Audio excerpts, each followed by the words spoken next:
was going to be out this evening, and I'd invited Mr. and Mrs. Jackson to drop over tonight for a social evening. What? You bringing that gun-toting monster in here? I won't have it. George, they already been invited.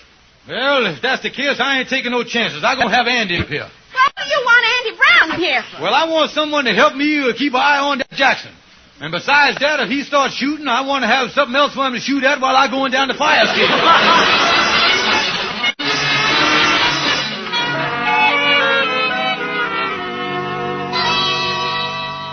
It's so nice of you and Mr. Jackson to come over this evening. Thank you. It was so nice of you to ask us. Yes, it certainly was. And it's nice meeting you, Mr. Brown. Likewise. By the way, I don't see Mr. Stevens. Where is he this evening? Here I is, over behind Mr. Brown. Oh, yes. How are you, Mr. Stevens? I couldn't see Mohammed for the mountain. Oh, Wilbur is... Look here. I just happen to have a deck on me. Well, I'll go get a couple of chairs and move them up to the table. Uh-oh. Kingfish, you hear that? The last time I played cards with a fellow just happened to have a deck on him, I went home in a barrel. Oh, that's right. Now, you sit here, Mrs. Jackson. I'll sit here. Andy, you sit over there. Well, here we are. Now, what do you say? Shall we make it a little penny ante with a quarter limit? Now, wait a minute, sir. We don't play for money here. We usually just play for matchsticks.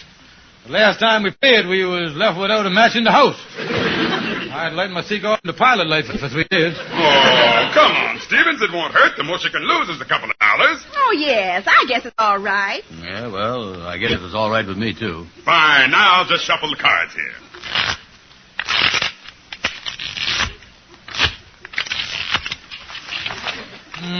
Yeah. Kingfishers, you got a barrel any place around this house? Well, here we go. I'll deal out the cards.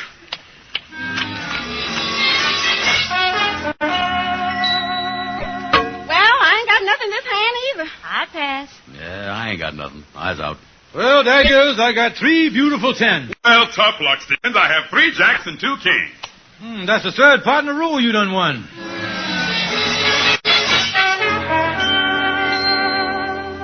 Well, there you are, folks. 3 queens, ace high. That beat me. That makes the 12th part you done won.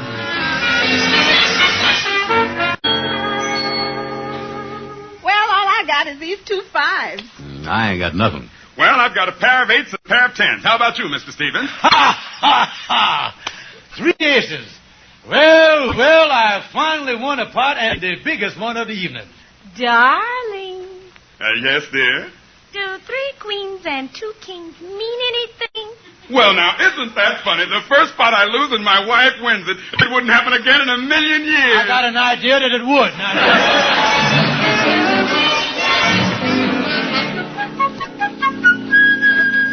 Come on in the lodge hall, Andy. I want to talk to you. Yeah. What do you think of that Jackson fella that we was with last night and watched him win all the money there? Oh, boy, don't talk about him to me. That was pretty rough, Kingfish. You know something? I lost $1.89. You lost $1.89. I lost $8. You know? Yeah. Of course, I gave the man a no-good IOU, but that's beside the point. I think he's a crook. Yeah. Well, you know, Kingfish, I've been thinking. Yeah, what you been thinking there, boy? Well, maybe you was wrong about this Jackson fellow. Yeah. The whole thing might be just circumstantial evidence. After all, him and his wife could be lucky at cards. Yeah. And then he might have that gun for protection in case his place was ramshackled. Well, then, maybe you're right about this Jackson fellow at that. Thinking over what you're saying there. They could have been borrowing that stuff because they wasn't unpacked, you know. Yeah, that's right. And another thing, Kingfish. When a fella is a character like you is, and has been living with himself as long as you is, he's just natural suspicious of everybody else. Yeah, and I believe you're right there. And, well, I know you're right, boy, and it's a weight off my mind knowing that Mr. Jackson ain't no crook. Sure, just 'cause he got flat ears, that don't make him no criminal. No, that's right, Kingfish. Sure, Andy, look at you. You got flat ears from sleeping in your derby. I know what you...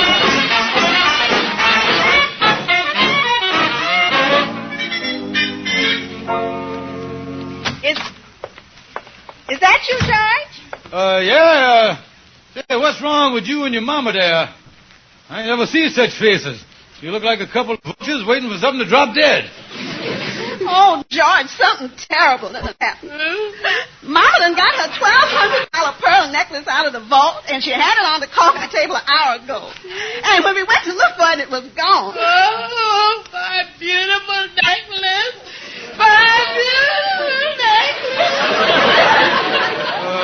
Wait a minute. Now, tell me something. By any chance, was the Jacksons over here today? Why, yes, he was here about a half hour ago. We all had a cup of coffee together. Yeah. George, what's wrong? Honey, I think I can get that necklace back for you. Now, let's see. Oh, my beautiful necklace. I can't stand it. I tell you, I just can't stand it. I can't. Listen, Sapphire, while I was trying to think of a way out of this mess, will you please tell your mama to stop carrying on like Betty Davis? Now, listen.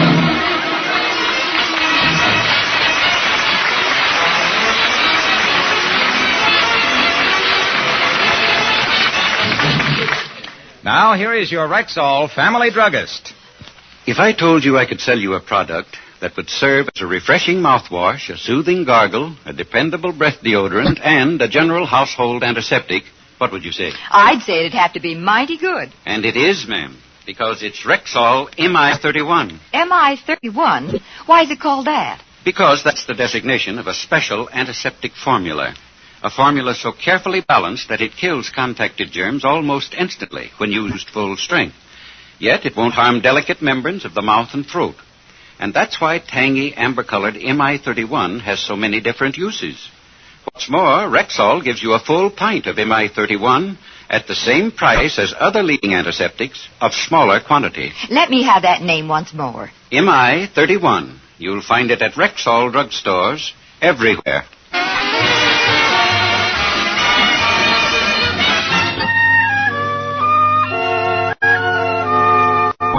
That's the whole story, and that's why I come over to see you, Calhoun. I needs advice. So, you think them Jacksons is the one that copped your mother-in-law's necklace? Yeah, now, how can I get the thing back without causing no trouble? Well, now, there ain't no sense in getting the police in on this unless you has to, because, you see...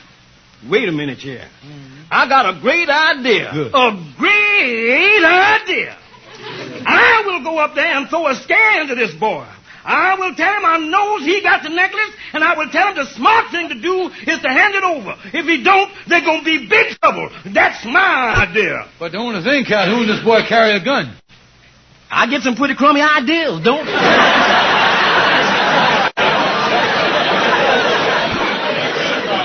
Now, listen, Calhoun.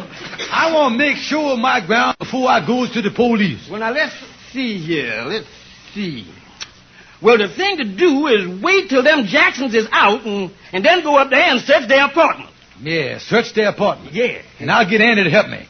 You know, Calhoun, you wouldn't think that people that live next door to you, people that you has been neighborly and generous to, could do a thing like that to you. Well, that's the way it is in life, Kingfish.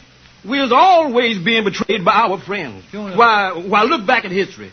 Look at that great Chinese warrior, Chung Lo. He was captured by his boyhood friend, Genghis Khan. And Genghis put his old pal to the torture.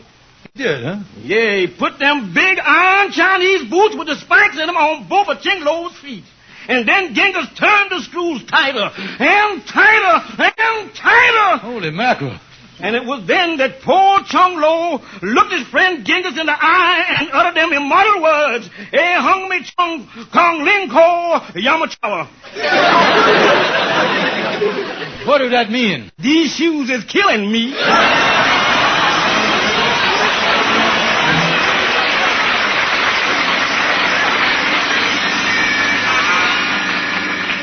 Well, Andy, this is the Jackson's back door. Yeah, and it's dark up here, too. Say, is you sure the three of them is out? Him, her, and that 45? Yeah, they is out, Andy. And he ain't home, I know, and she went to the movies.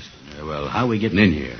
Well, Andy, all these back doors has got glass transoms. Now, I'll boost you up, and you look through the glass and get the lay of the land in there. Yeah, okay. Okay, Kingfish. Get set. All right, now let me brace my leg, yep. That's it. Put one foot on my knee there, that's it. Okay. Put the other foot in my hand, yep. All right, there we go up. 1, 2. All right, come on up. Get up there now. On my shoulders now. That's it. Stand up there. I got you. Hi there. I was up there, Kingfish. All right. Can you see anything through the transom? No, I can't see a thing. Well, get your nose right up to the transom and peek through it. Yeah, well, I'm peeking. I still can't see nothing. Shade your eyes. Maybe the reflection is blinding you. It's still no good, Kingfish. But listen, I think I know why I can't see nothing through this transom. Why not? It's a wooden transom.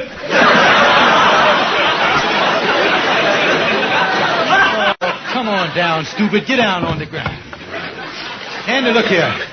We has got to figure some way to get into this apartment. Yeah. Let me try the door here. Look at that. The door was open all the time. Yeah.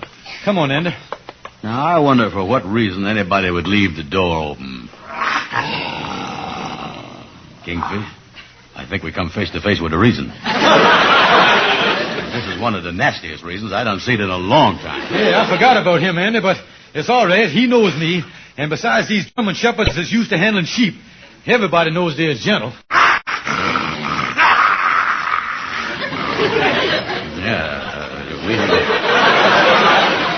We know he's supposed to be gentle, and the sheep knows it. He's supposed to be gentle, but I don't think the dog knows it. Kingfish, we ain't never going to get to search this apartment with this monster on guard. Now, wait a minute, Andy, wait a minute. Maybe we can make friends with him. I done read in a book once that with a strange dog, the best way to make friends with him is to get down on your all fours and do just what he does. Yeah, well, do that, Kingfish. Go all ahead. right. Everything he do, I gonna do. Well, I down on moon for all fours here. He growls, so I'll growl. There. Look at that.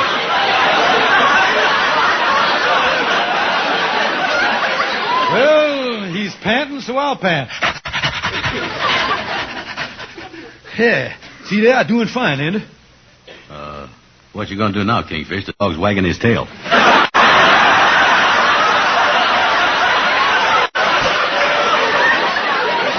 Andy, look. Look at that, Andy. We winning the dog over. He want to be friendly. Yeah. Listen, Andy. Tell you what. You sit here in the dark and play with him, and I'll go in and search the apartment. Now, whatever he does, you do. Yeah, okay. Here, boy. Come here, boy. Come here. Now, hurry up, Kingfish. He might be friendly, but he's still looking at me like I was a soup bone.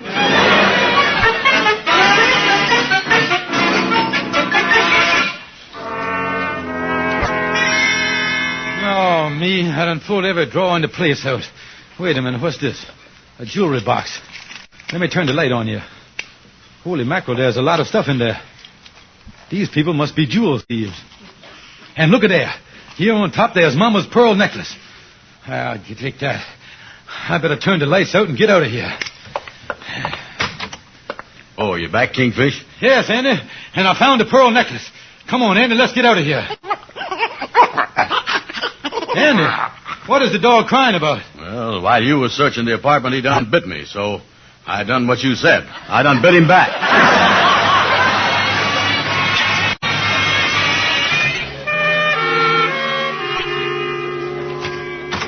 Sapphire, home. I got some good news for you. Where's your mama? Oh, she's in the bedroom, George. She's so happy. Yeah, well, that's fine, but the thing that I want to... Right after you left, George, she found her pearl necklace in her old alligator suitcase. Yeah, well, that's what I... What's this the old alligator found? What is that again? She found her necklace. It was in her suitcase all the time. Ain't that wonderful news? Honey, I'm going out. Why, George, it's almost supper time. When will you be back? With good behavior in about 5 years.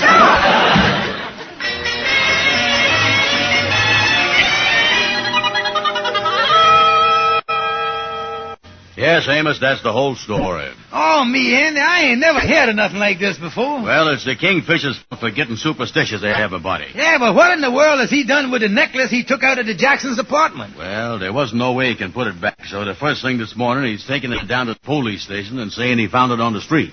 Yeah, well, I guess that's about all he can do. Oh, yeah. That way, the police will never think he had nothing to do with taking it out of there. They'll think the real crook dropped it. Yeah, I see. Oh, yeah, I tell you, Amos, when it comes to getting out of a jam, they don't come no smarter than that Kingfish.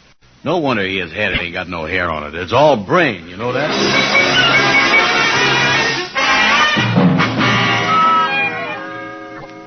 Now, you sure this story you're telling me about the necklace is true? Oh, yes, sir, Mr. Officer. I just happened to find it over on the street by the river.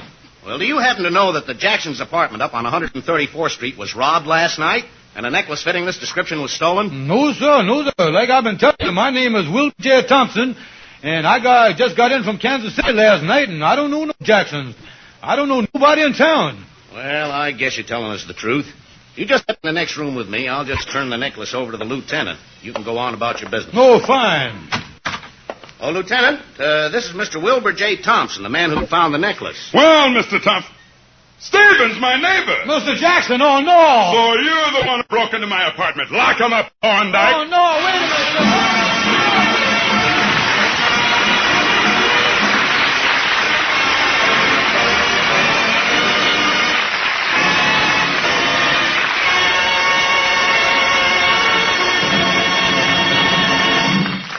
Are you looking for better, more complete relief from colds? Then here's your answer. Rexall Anapac. Why? Because Anapac combines a well-known antihistamine with time-tested pain relievers known as APC compound. That way, you not only get quick relief from cold symptoms, but you also get it from muscular aches, soreness, and fever that usually accompany a cold.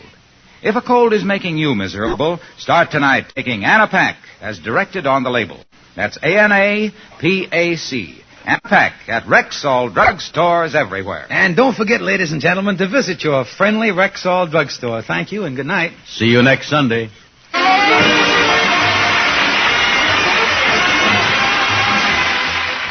For the 1 woman in 10 with sensitive skin, there's Keranome hand cream. Yes, like all of Keranome's specially designed beauty aids, it's hypoallergenic. Pure, mild, safe for most sensitive skins. It softens, beautifies, protects. Try Keranome hand cream. as advertised in Vogue, Ladies' Home Journal, Woman's Home Companion, McCall's, and sold at Rexall drugstores everywhere. Be sure to be with us next Sunday at the same time when your Rexall druggist will again present the Amos and Andy Show. Stay tuned for the Edgar Berg and Charlie McCarthy program, which follows immediately over most of these stations. This is the CBS Radio Network.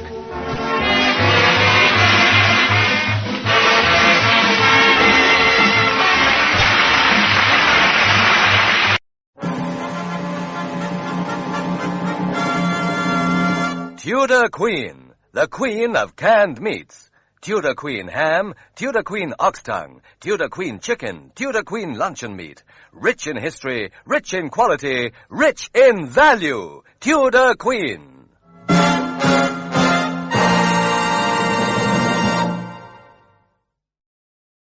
What has a hazelnut in every bite? Sorry. And thick milk chocolate for your delight? Sorry. Nougat and caramel golden light? Sorry. And don't forget the hazelnut in every bite. And again, what has a hazelnut in every bite? Sorry. Thick milk chocolate for your delight? Sorry. Nougat and caramel golden light. And don't forget the hazelnut in every bite. Sorry. A hazelnut in every bite. This is the 1940s radio channel from the Rocket Classic Radio Network.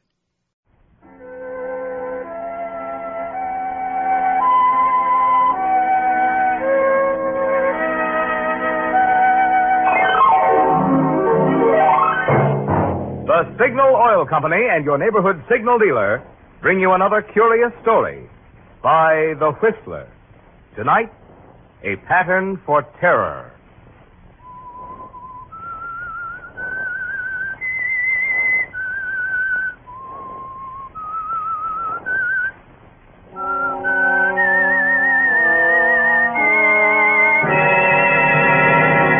I am the Whistler, and I know many things, for I walk by night.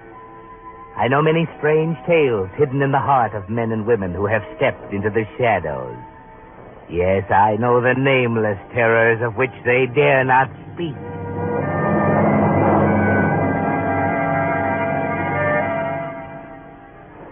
A kaleidoscope is a simple instrument, a toy, made of a tube with a few mirrors and bits of colored glass, nothing more. Yet when you revolve it slowly, an unending series of complicated patterns appear, always changing, never the same. On this midnight of December 10th, 1944, The mind of Ted Stratton, as it struggles for consciousness, is like a kaleidoscope.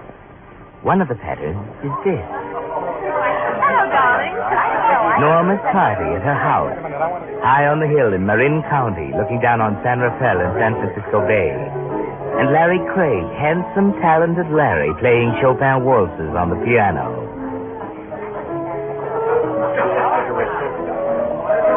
A pleasant pattern, Ted. Bright reds and yellows, sparkling, cheerful.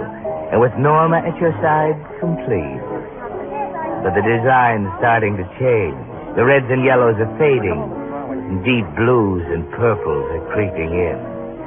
Ted Stratton, you're being entirely ridiculous. Ridiculous, my foot. This is the first time, Nora. I'm getting a little tired of it. What are you trying to say? I'm simply suggesting that your relationship with your virtuoso friend in there is slightly more intimate than pupil and teacher. Ted. It's been going on for weeks, hasn't it? You know what you're saying. Sure. Why don't you tell me? Why don't you come right out and spill it? It was all a big mistake getting engaged.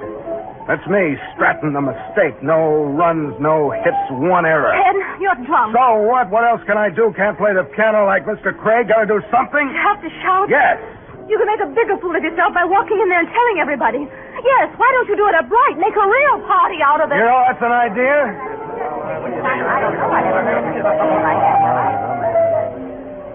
A deeper pattern, Ted. Deep blues and purples. And the green tinge of jealousy mixed with the sound of party talk and the taste of champagne. The kaleidoscope in your mind slowly turns and the pattern gets still darker. Norma's party for you. And there she is again, at Ted's side, gazing at him like a crooner-struck Bobby Soxer as he plays. Then the pattern turns red. Shut up, Craig! I could kill you, Craig. Do you hear me? I could kill you.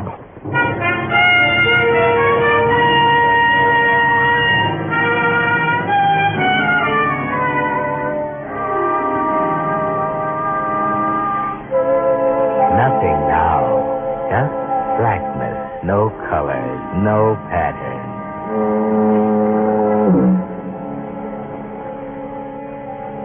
It's cool, quiet, except for the monotonous moan of the foghorn down at the point near San Quentin Prison. Cool, peaceful. The fog has turned to a drizzle, and it feels good on your head. Clears your mind, takes away the nagging ache. Open your eyes, Ted. Look around.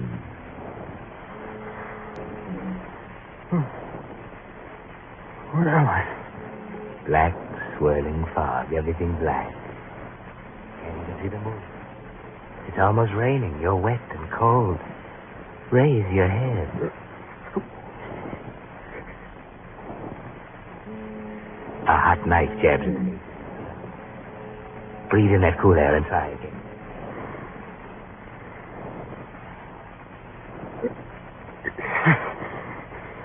You're in an automobile. An open convertible.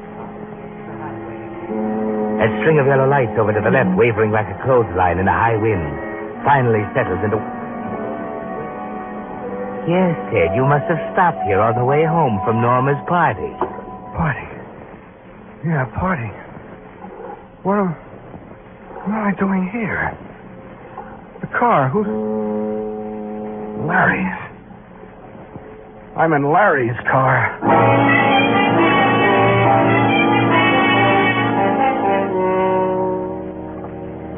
Yes, Ted, alone in Larry's open convertible. Remember Larry? You could kill him. It's just what you said, wasn't it? You could kill him. Where's Larry? Gotta find Larry. Go back. Go back to Norma's. No. Wait a minute. Not yet. Better check first. Telephone.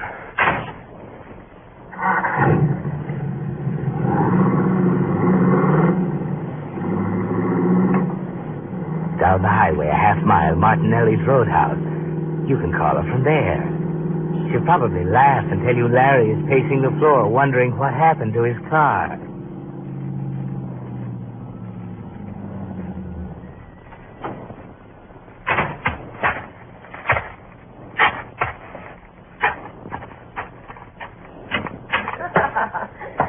you want to drink? Oh, I think I'll have a daiquiri, darling.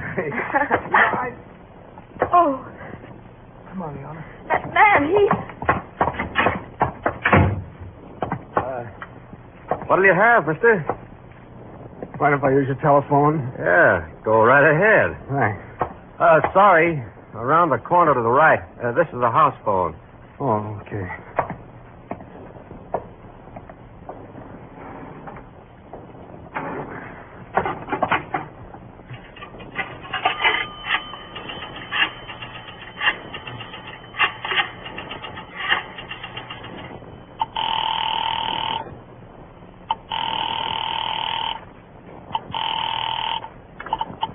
Hello? Hello, Norma. Never mind that. Tell me, where's Larry? Why, isn't he with you? What do you mean? He left right after you did. He left? Naturally. What else could he do after that horrible scene?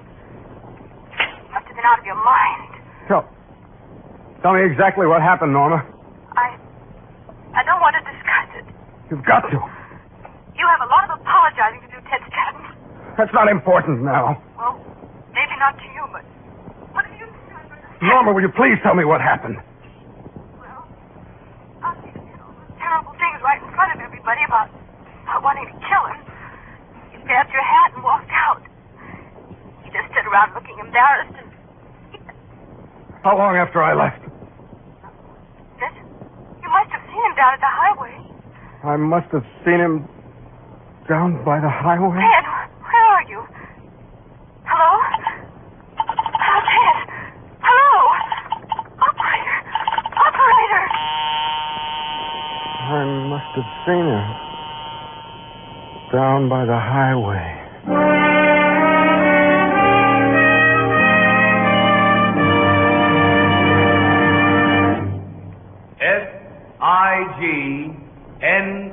Signal. Signal. What's in a name? The name Signal. Well, for instance, Signal Oil Company sponsors the Whistler. In addition, for 14 years, the name Signal has stood for the finest petroleum products that money can buy. But most important today, Signal Go Farther gasoline is helping Western drivers stretch their gas stamps. For it's true, you still go as far as before the war with Signal. And I'll tell you why.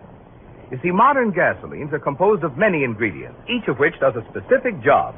For instance, the very volatile, highest octane components, such as isopentane, give pep and anti-knock. And these are the ingredients reserved for war. That's why Signal Oil Company frankly admits no gasoline today can give you all the brilliant performance you found in pre-war Signal gasoline, and which you'll enjoy again in even further improved Signal post-war gasoline. But other ingredients give mileage, and these components are still in the famous Signal formula. In fact, additional new hydrocarbons rich in mileage have even been added. That's why more and more wise drivers who keep track of their mileage are finding it's as true today as before the war. You do go farther with Signal gasoline. And now, back to the Whistler.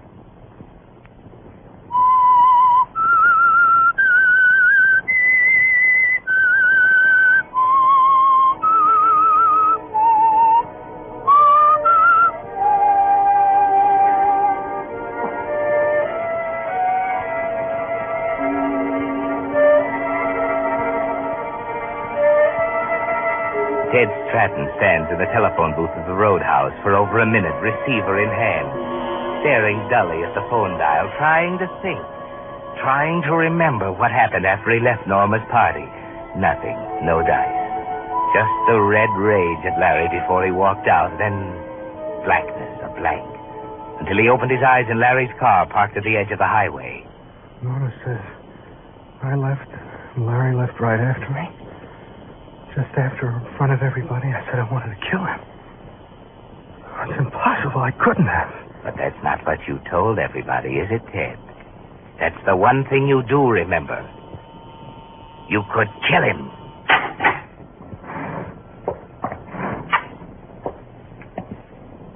No! Easy, Ted. That's only your reflection in the big mirror on the wall. No wonder they jumped when you walked into the bar. Clothes torn to shreds, an ugly gash over your right eye. Larry must have been tougher than you figured. Look at your right hand, Ted, swollen up like a bunch of bananas. Better get out of here. I tell you, I know. I don't know what he looks like, but... call you back. Well, get your call through okay, brother? Yeah, thanks. Just a minute. You look like you could use a drink. Thanks, no, Hello? What? That's Rose. Sings with the band weekends. Maybe I can set you both up, huh? Oh, that would be a swell idea, mister. Sorry, I'm in a hurry. Oh, don't be that way. He's just playing hard to get. Come on, pal. I feel generous. This one's on the house. He doesn't do that for everyone. How about I gotta go, I tell you. Oh, just one. Get out of my way. Let me go. You're trying to push me. Hey, what are you doing? Tire. Let the air out of the tire. Trying to stall me. No time. Fix it later. I gotta go.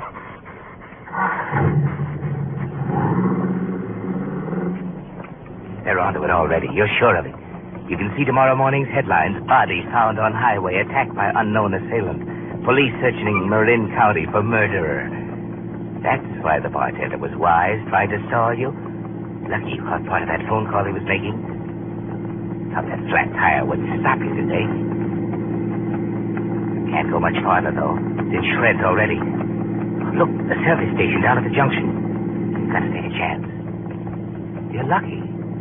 No customers.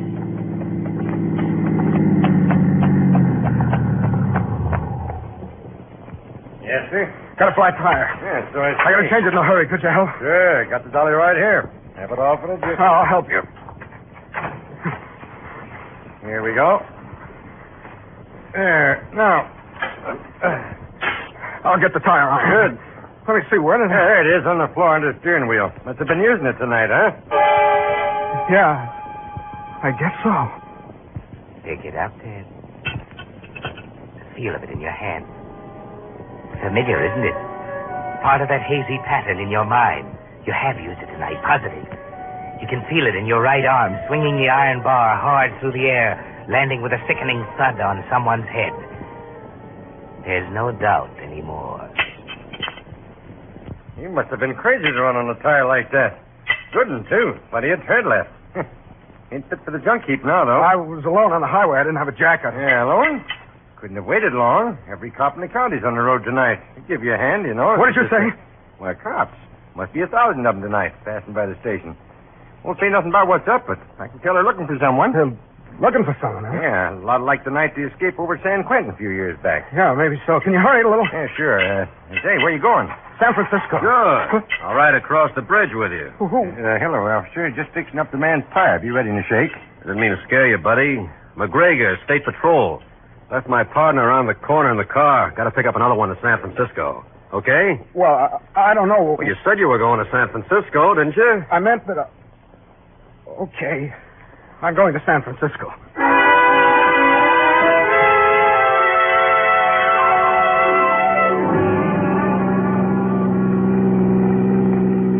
Nice night for ducks.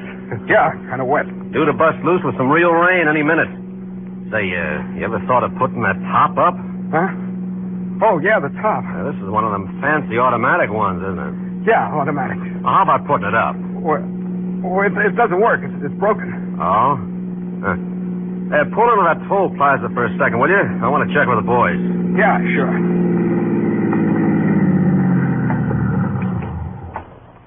Hello, Mac. Wet enough for you? Yeah. I was just... Who's this? Guy's giving me a ride into town. Left Charlie with the patrol car. Gonna pick up another one at headquarters. I see. Come into the toll room a second, will you? Something I'd like you to look at. Sure. I'll be right with you, buddy.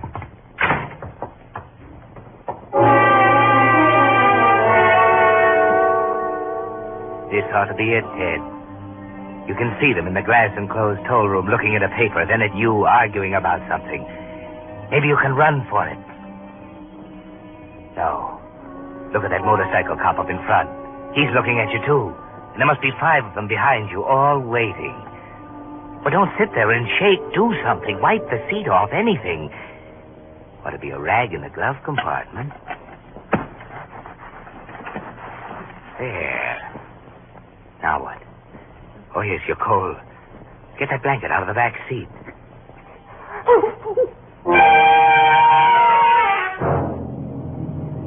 Your heart stops cold, then races like a trip hammer. There, under the blanket, in back, huddled on the floor, is a body. A foot with a gray suede black leather shoe sticking out from under the blanket. Wait a minute, Mac. All right. You can see for yourself. Well? Huh. You're right, Mac. Sure. Wrong guy. Okay, see you in an hour or so. Come on, buddy, let's get going. Yeah, okay. Sorry about that last. Eddie's a new man. Eddie? What do you mean? Well, the guy at the plaza. New guy. Got the jitters, you know. Oh, yeah. Seems like everybody's got the jitters tonight.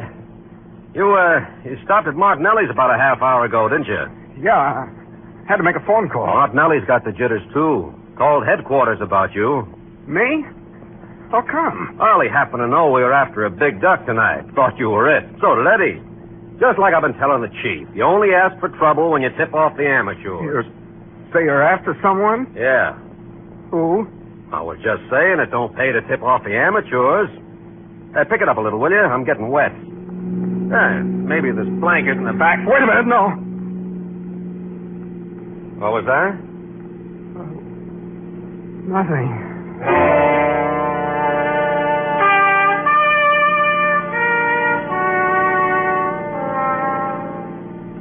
That was close.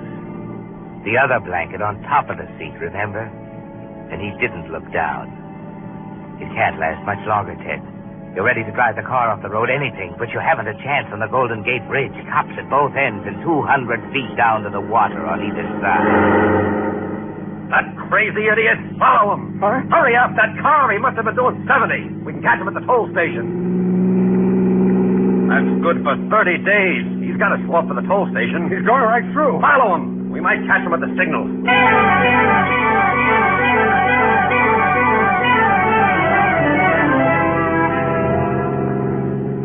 Maybe this is your chance, Ted. You'll get him out of the car anyway while he's writing out the ticket. Your luck's holding out. I know. What a angle with that truck at the intersection.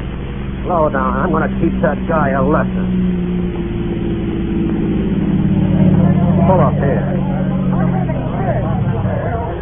Okay. I better get out your side. Up against the pole. Stick around. All right, everybody. One side. Who's the driver of this car? All right. It's your only chance, Ted. Mingle with the crowd for a minute, 2 minutes, 3. He's busy now, taking names and numbers, writing out citations. Now, don't argue with me. When you passed us on the bridge, you were doing 70. You're plenty lucky nobody was killed. Why, I'd just as soon hang 20 years for manslaughter around your neck as let it fly. And don't give me any more back talk. You can save it for the judge. He's forgotten about you, Ted. Ease back toward the car now. He can't see you with people crowding around him. There you are. All set now. Get everything ready. Once you step on that starter, you'll have to move fast. Okay, the switch. The keys. Where are the keys? I had them. I left them. Going somewhere, buddy? No, Shut up. Jerry. Yeah, Mac. Take over, will you? I gotta get down to the station. Okay. All right, get going. Here's the keys. I don't play hunches very often, but when I do, I'm usually right. Start the car. Listen, I'm late now. You'll be plenty late tonight, brother.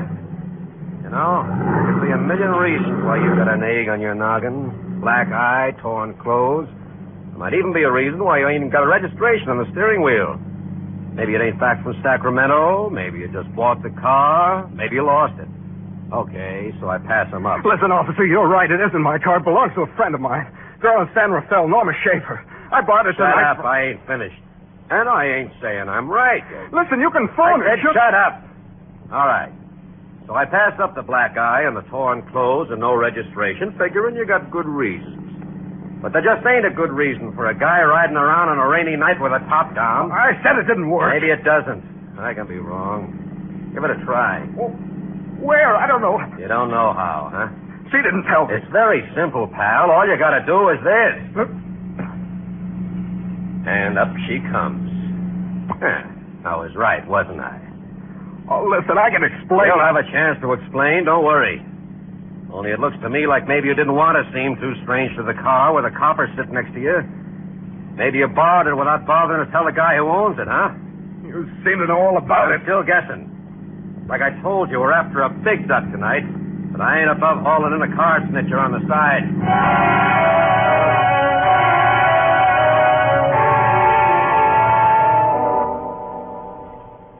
And there went your last chance, Ted. You may as well give up, spill the works. You were out of your head, maybe a complete insanity. You're in a locked room at the station now, and the car is safe in the garage downstairs. It's only a matter of time until someone looks under the blanket on the floor in the back. 2 a.m. 2 hours since you woke up with the rain in your face, parked on the highway. You're too tired to care now. Your head feels full of broken bottles. You wish they'd call Norma and get it over with. Find out from her that it's Larry's car. The same Larry Craig they found on the highway. Okay, Stratton. Huh? We finally reached her. Norma? Yeah. Okay. Tell me, Stratton, why did you give me the bum steer? What? Why did you tell me it was her car? She told us who it belonged to. I thought you would. What next? Just a little friendly advice. Next time, tell the truth and you'll save yourself a lot of trouble. What do you mean next time? Next time you pick up a cop in a borrowed car. Okay, you can go. You mean I can leave? Sure. Unless you want to spend the night here. Come on. Hey, what's the matter with you? Oh, nothing. Down the stairway here to the garage. Ah, here's your car. Oh, say, Mac, will you hold it a minute? Hmm? I didn't get this baby logged. Thought you were going to be here longer. Yeah, so did I. I got the motor number and description, but I got to check the luggage compartment. Just a sec. Yeah, looks okay. Seems pretty silly, but these things are important sometimes. Now the back seat. There's nothing there. Just checking. Blanket. No, not the... What's the matter with him? He passed out.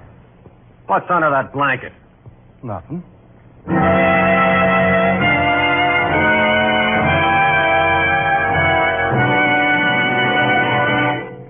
The Whistler will return in just a moment with the strange ending of tonight's story.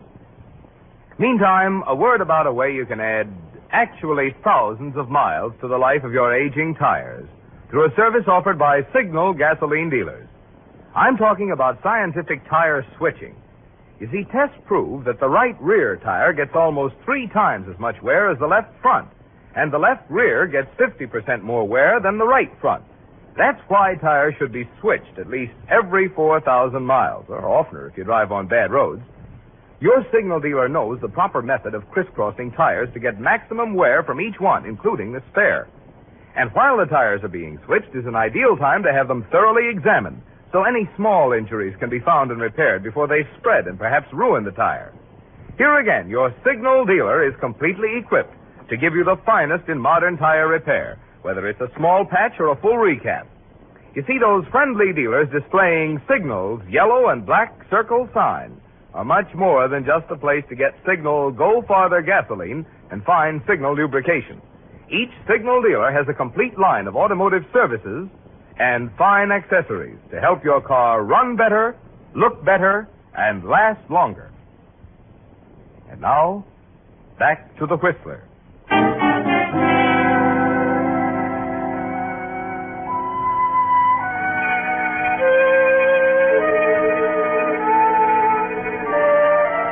It was too much, Ted. Too much to take right from the start.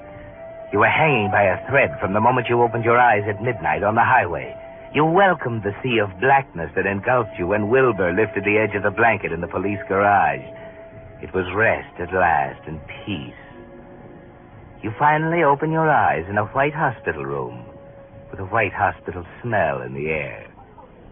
The first thing you see is a pair of shoes underneath the bed next to you. The black and gray suede shoes. Remember? But he will be all right, Uncle. Sure. He just needs a good rest. Norma.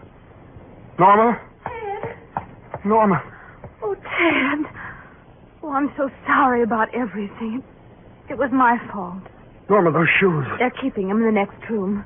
There's an officer with them all the time. And brother, when you slug him, they stay slugged. He's got a fractured skull. Oh, Larry, come on in. He's awake.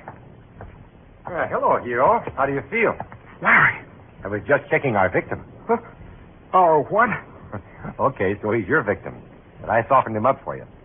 You must have done the trick with that tire iron, huh? I don't know what you're talking about. The convict, dear. Don't you remember? No, convict. Hey, he doesn't remember. Maybe that's why you were playing games with me. Well, in case you don't know it, Ted, he would have killed me if it weren't for you. You had me on the ropes down at the car when you came up from behind. The last thing I remember is you shoving me into the bushes and taking him on, gun and all, with that tire iron. Oh. And maybe you don't think you made a monkey out of me, riding into San Francisco with a guy tucked away in the back seat all the time. He must have come to and crawled out when we stopped at the accident, I guess. But Jerry nailed him before he'd gone 100 yards. But, Ted, dear, why in the world did you have to try to take him in by yourself? Why didn't you come back to the house and telephone? Wait a minute. I remember. I stuck him in the back seat and took off. I started to pass out. Pulled over on the shoulder. But, darling... Now, don't ask him why, Norman. You may as well get used to the fact that the guy just likes to do it the hard way.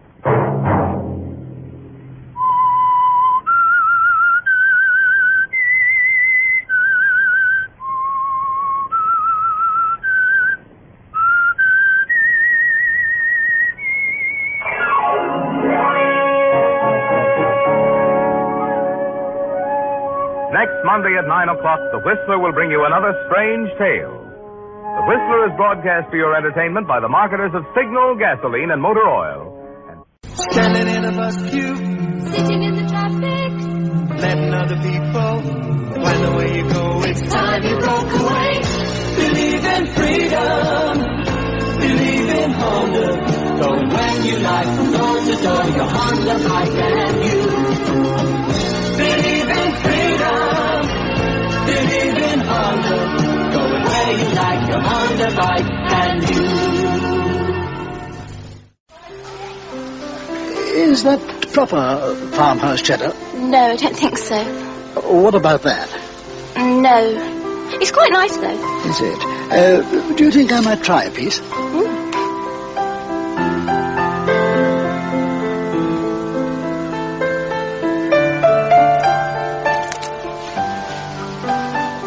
I'll have 2 ounces, please. Jacob's, the cream of cream crackers. The Rocket Classic Radio Network, keeping the radio memories alive thanks to the sponsorship of John Paul Pet. Pet care with a salon pedigree. Tested on humans, but pH balanced for pets. Visit johnpaulpet.com today. Keeping the radio memories alive thanks to the sponsorship of John Paul Pet. Pet care with a salon pedigree. Visit jppet.com today.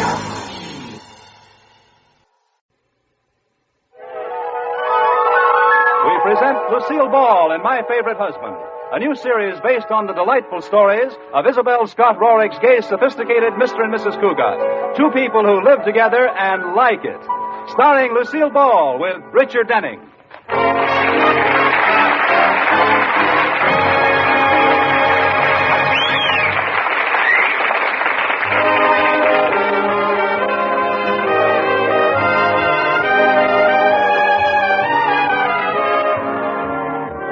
And now, let's look in on the Cougats and see what they're doing. Oh, but hold your hats. Liz and George are having an argument about their plans for the evening. Liz wants to go to a symphony concert, and George wants to have a poker game. And in this corner, wearing a peak satin house coat and weighing 120 pounds, battling Liz Cougat. And in this corner, wearing a gray pinstripe suit and weighing 170 pounds, is her husband, Gorgeous George. Well, the first round ended in a draw, and here comes the second round. They come out of the corners fighting. Concert. Poker. Concert. Poker. Concert. Poker. Poker. Concert. All right, we'll go to concert. Now, wait a minute. Who's that concert? Well, I didn't mean it. I was tricked into it.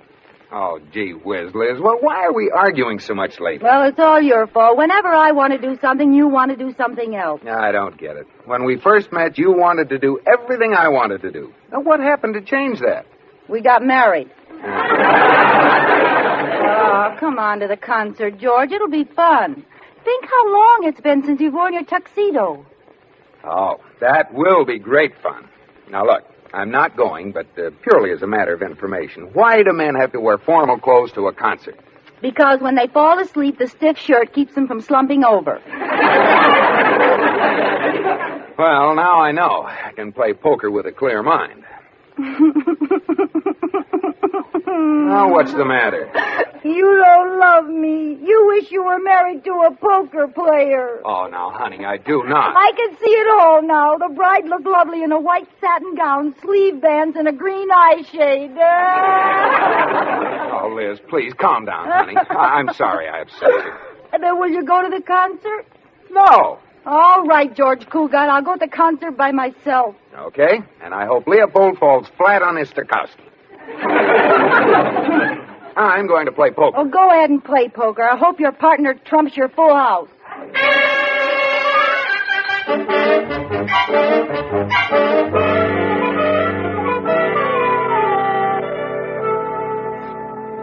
Oh, Mrs. Cougat, can I get you some lunch? Lunch? Oh, I forgot to tell you, Katie. I'm going to a woman's club luncheon. So you better make me a nice big sandwich. I know what you mean. Who's going to speak today? A marriage consultant named Professor Milmoss. He's going to talk to us about happy marriages. I'm so upset about that argument George and I had, I don't even feel like going. Well, why don't you stay home? Oh, I can't. I have to sit on the speaker's platform as an example of a woman who's been happily married for 10 years. Oh, well, it'll be worthwhile if he knows what he's talking about. Oh, certainly he knows. He's been happily married 8 times. I don't know if that qualifies him or not. I've been married 6 times, and I'm no expert.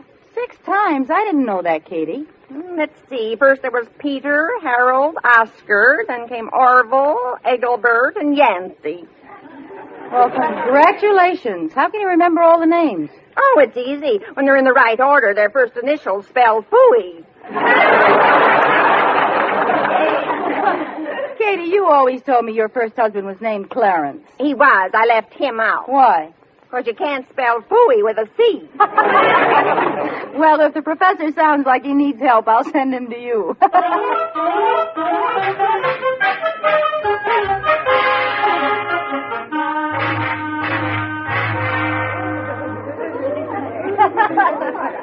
Ladies, quiet, please, ladies.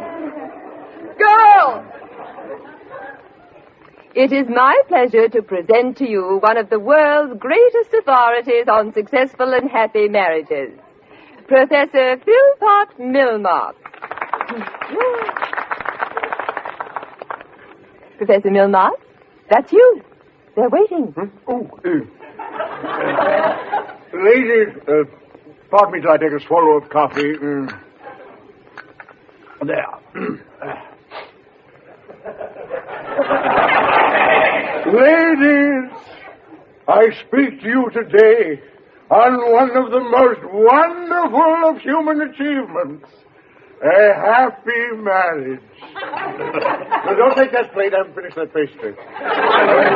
Now, ladies, the trouble with most marriages lies with you. Oh, I don't agree with that, Marge. How about the husband? You said it.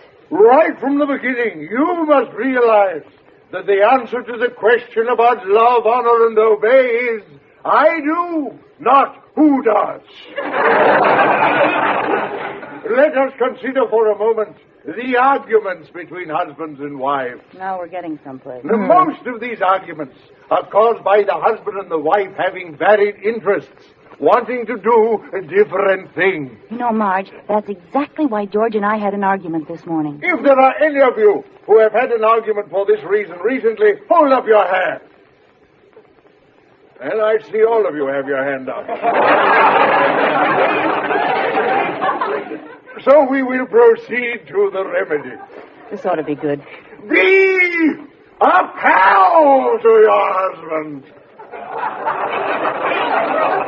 Learn to like the things he likes. Be interested in his hobbies. For this way lies peace and happiness in marriage. I'd like to ask a question, Professor. Certainly. Does this system really work? Oh, you have only to read the testimonials in my book, which will be sold at the door as you leave, 79 cents. Well, but, Professor, why does it have to be the woman who gives in? A very interesting question. The answer lies in my book, which will be sold at the door as you leave, 79 cents, I know, yes. Let me quote from page 65. Quote, be your husband's best friend. Be like his dog. You never hear a man arguing with his dog. But, Professor, I haven't finished. Oh, I'm sorry. Unquote.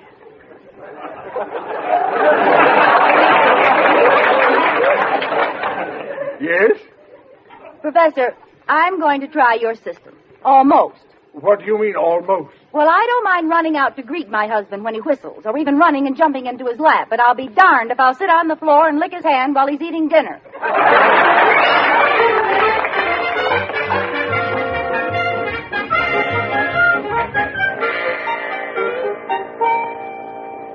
Pardon me, Mrs. Cougat, but Mr. Cougat just came home. You asked me to tell you. Oh, thanks, Katie. I've been studying Professor Milmoss's book all afternoon. Oh, then you learned something from him? Yes. The way to get along with your husband is to let him treat you like a dog. Did he say that? Well, not exactly, Katie. What he did say was that a wife should be a pal to her husband. She should like everything that he's interested in. That wouldn't have worked with my first husband. Why not? He was interested in a little blonde waitress. Oh, fine. Well, I think it'll work with George. You know, Katie, our marriage might have been ruined by my attitude. I'm going to be a pal to George. Well, he's in there reading the paper. Good. I'll start in by reading the paper with him, the part he likes. Wish me luck. Hello, George. How's my little husband tonight? Your little husband is fine, and he is not going to that concert. Oh, who cares about an old concert anyway? Give me part of the paper, honey. All right. Here's the society page. Society page? Oh, give me something interesting. Where's the sports page?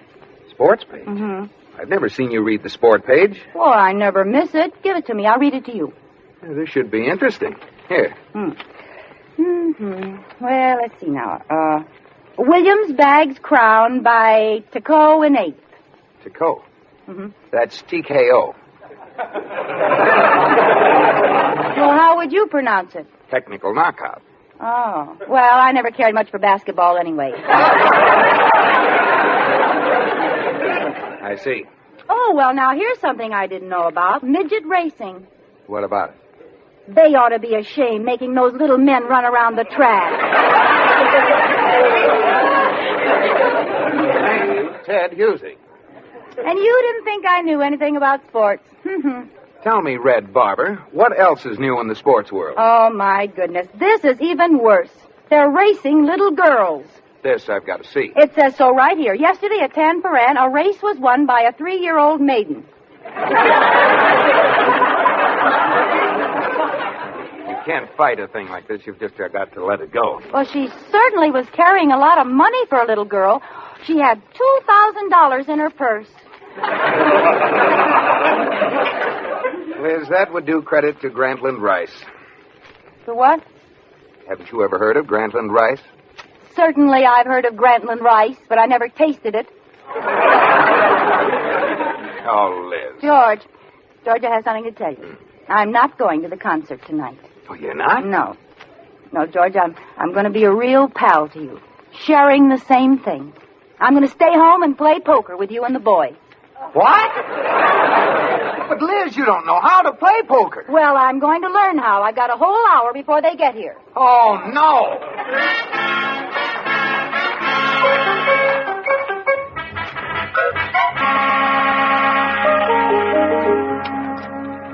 Well, now that you're all here, we might as well get started with the game. Huh, fellas?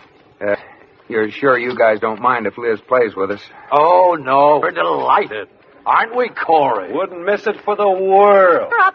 That... Oh, let's start. You deal, Joe. Well, all right. Isn't this fun? I love playing poker. All right, Liz, it's up to you. What is? You start. Start what? Pass? Pass who? You open. Open what? What have you got in your hand? Any pairs? No, they're all different numbers. Can anybody open? No. All right, Sergeant. Funny thing, they were all different numbers. They were all the same suit.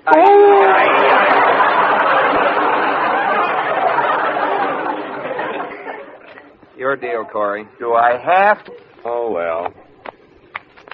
Ooh, a queen. Liz. Ooh, sister. Liz, you're supposed to keep your cards a secret. Ooh. What did you get, Joe? I shouldn't talk, but tell your two amp for Laverne.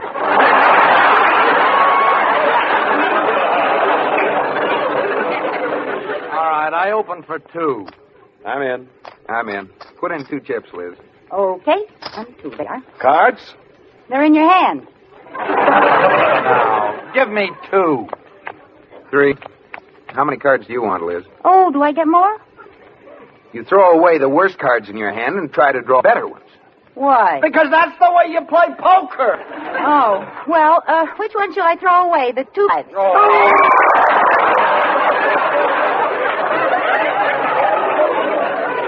Chips over to me for?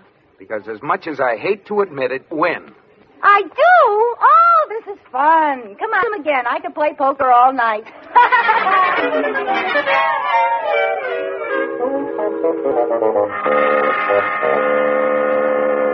Corey, I'm glad you came over.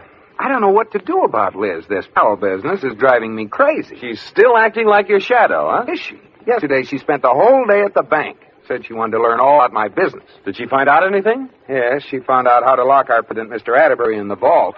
Oh, brother. Mad? I don't know. They couldn't get him out till this morning. I'm licked, Corey.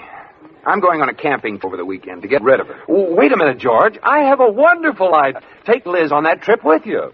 Very funny. Oh, I'm serious. Take her with you and work her head off. By the time she's hiked through the woods, waded through icy streams, and slept on the cold ground, she'll be sick of being your boon companion. Corey, that's a great idea. If I don't kill this thing some way, she'll be buying us mother and daughter suits.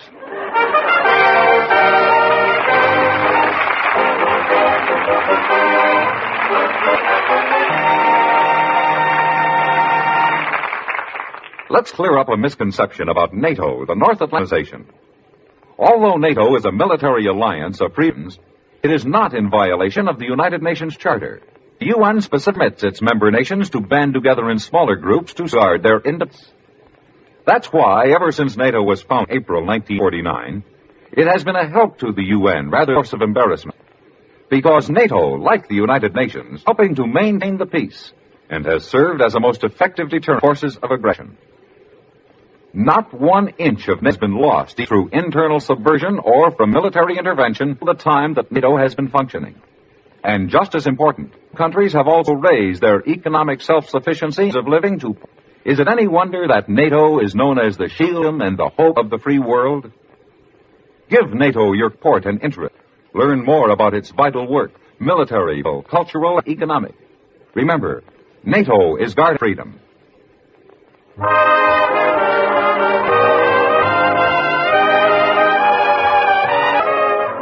And now, back to my favorite husband. He's going to take Liz on a camping trip to discourage her from being his inseparable pal. Here's a box of food I fixed for Dad. Well, thank you, Katie. George will put it in the car. He and Corey are packing the things in now. Hunting outfit. Fine, but aren't you supposed to wear something red so others can see it? Oh, I'm wearing something red, all right, but it's long and other hunters better not see it. Mrs. Cougat, I don't know whether to tell you this or not. You overheard something around here yesterday? Katie, I'd listen to anything you picked up by eavesdropping, do you? What was it? Well, Mr. Cougat can you on this trip make you good and sick of being his pal. He's going to bag it with hunting and hiking and fishing. Katie, are you... I was right outside the room when Corey Cartwright suggested it. Slump on my head. I forgot the door open. Katie, I'm going to give you a day off for service above and beyond. So it was Corey's idea, huh? Just tell him I want to see. Anything else to go, George? Never mind. There's Brutus Cart now. Can I see you a minute, please? I'll be in the kitchen if you want to. What is it, Liz? So, when I come back from this trip, I'll be sick and a pal to George. Well, how did you find out? A woman's into... Oh, yeah? Yeah. Something tells me your intuition can also cook. You're a fine friend. Oh, I'm sorry, Liz. I was just trying to help you. Is there anything I can do to make it right? Yes. This is going to be the first cross in history. You're going to help me frame George on this trip. Oh, Liz. I'll tell that pretty person girl everything I know about you. You don't know anything. Don't know? I can't take a chance. I'll do it. Now, you follow us in your car, and whatever you do, sight. Now, I want you to do.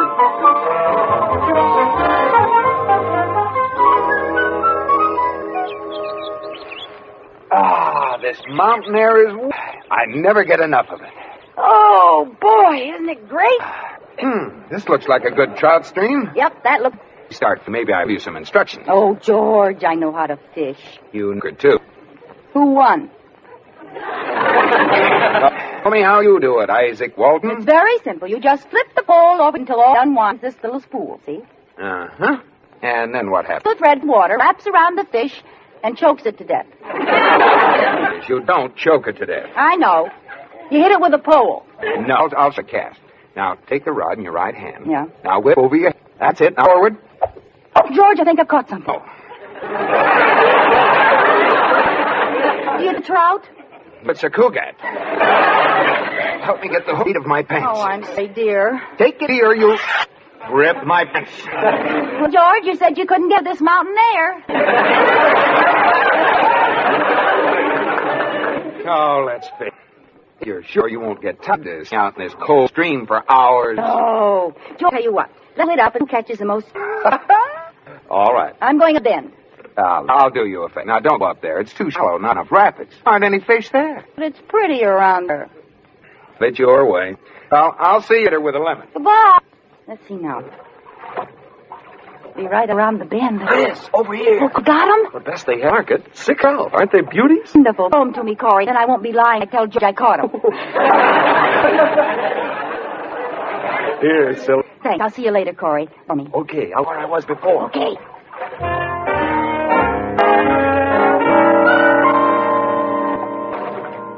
George! George! Em! Hi, George. I was right, huh? Take a magician at your fish up there. Shake hands with Houdini. What do you mean? Haven't you caught fish yet? You? Only this. Only... Liz, where did... I caught him. Dream? Those lake trout. Yeah? They're strange. Huh. Well, I can't hope to be... you feel up to hiking back? Sure. Yeah, we can see it. It's pretty rough on you. Brought you back any day. Oh, you... Certain. A race to camp. Oh, you... No, George. Fine. I'll hang you in a... I'll give you 5. Uh-huh. I'll have you waiting when you get... Now, where did Corey get to? Many places. Fine. You have your car here? Yeah, what? The camp in it. Before you just trot.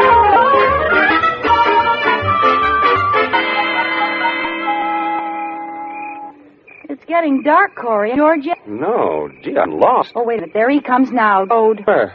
I don't see anyone. Well, crawl hands and knees. Get out, it's me. Okay, thanks for everything. George, is that you, pal? You like hiking, is there? George, tired, are you? George, say something. What? I had time. You got back then? Yes, but I ran most of the way. Well, George, how'd you go to bed? Remember, you promised to take me hunting at 5 o'clock in the morning.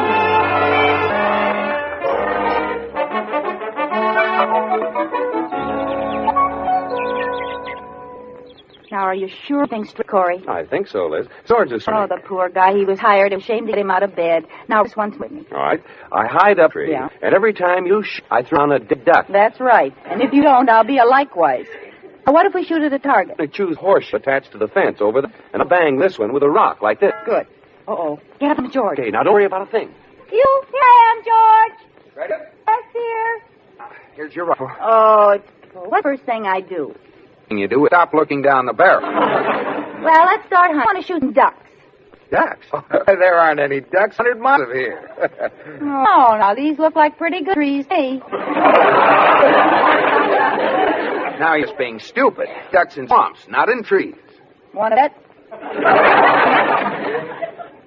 If there's a duck in any of these, my name isn't George Coop. We'll just see. Here goes. What'd you say, Sam? Don't believe it. All gone set for the win. Well, maybe this one could face you. Amazing. You couldn't win in a million years. Of course I could do it.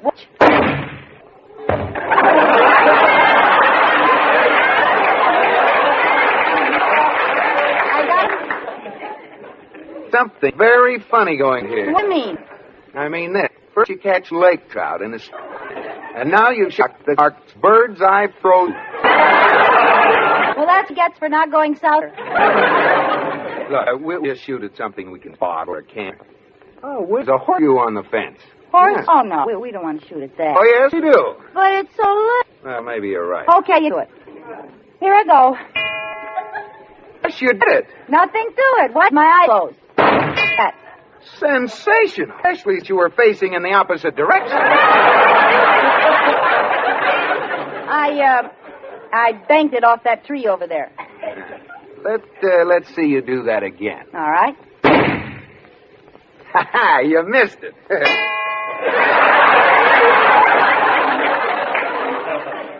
That was one of my slow ones. Give me that gun, Liz. I'll show you some real fancy shooting. What kind? There's a wolf up in that tree. There is? Yes. A blonde one with a bow tie. You know, they often climb trees to eat ducks. Now, watch this. 1, 2... Hold it, George! Come on down, Corey. It's all over. Put the gun down, George. We were just having a little fun. Are you mad, George? I don't know. It was a pretty cheap trick you pulled on me. Well, it was a dirty trick you pulled on me, bringing me up here to run me ragged. Yeah, I guess it was. Oh, come on. Let's make up, George. Let's not be pals or companions. Let's not even be friends anymore. Let's just go back to being man and wife.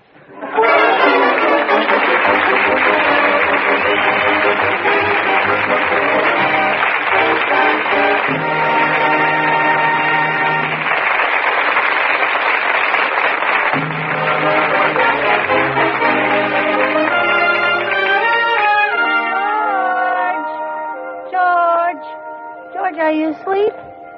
George. Oh, sound asleep. What's this paper pinned to his chest? Oh, it's a note. Oh. Dear pal, yes, I am asleep. I took a sleeping pill to make sure of it. Good night. Oh, isn't he cute? Good night, George.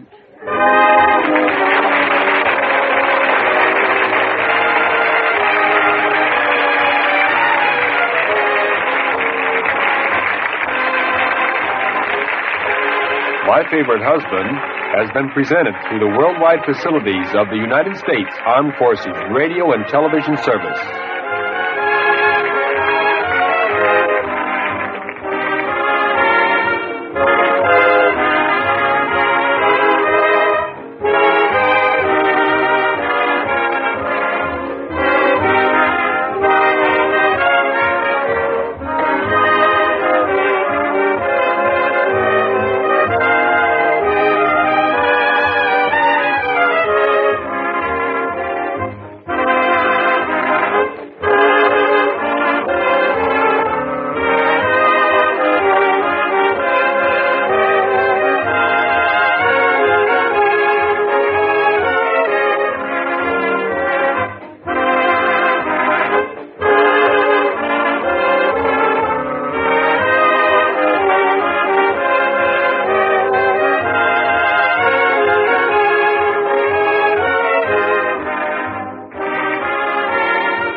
Has a hazelnut in every bite. Sorry.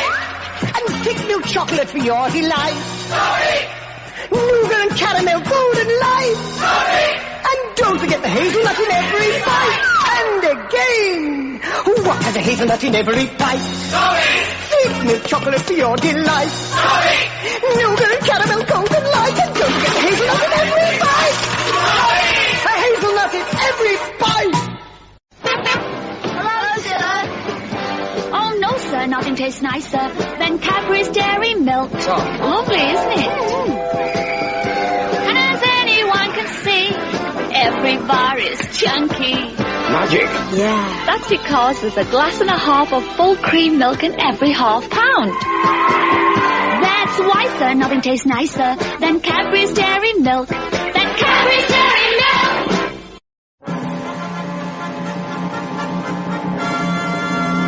Tudor Queen, the queen of canned meats. Tudor Queen ham, Tudor Queen ox tongue, Tudor Queen chicken, Tudor Queen luncheon meat. Rich in history, rich in quality, rich in value. Tudor Queen.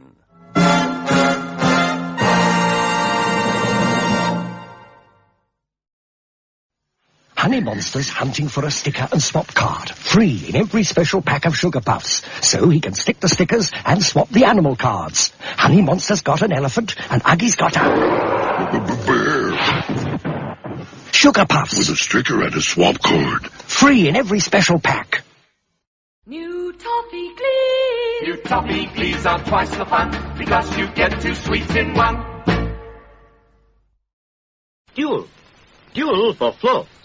Dual cleans and polishes in one go because it's a floor cleaner and a polish all in one. Dual 2 and 6. When I fall in love, it will be forever. Sweet Trolley. The name you'll find on the most wickedly delicious desserts you could imagine. Each one is lovingly created to look as good as it tastes. Sweet Trolley. Delicious desserts from Bird's Eye and Walls. So irresistible, you can't help falling in love.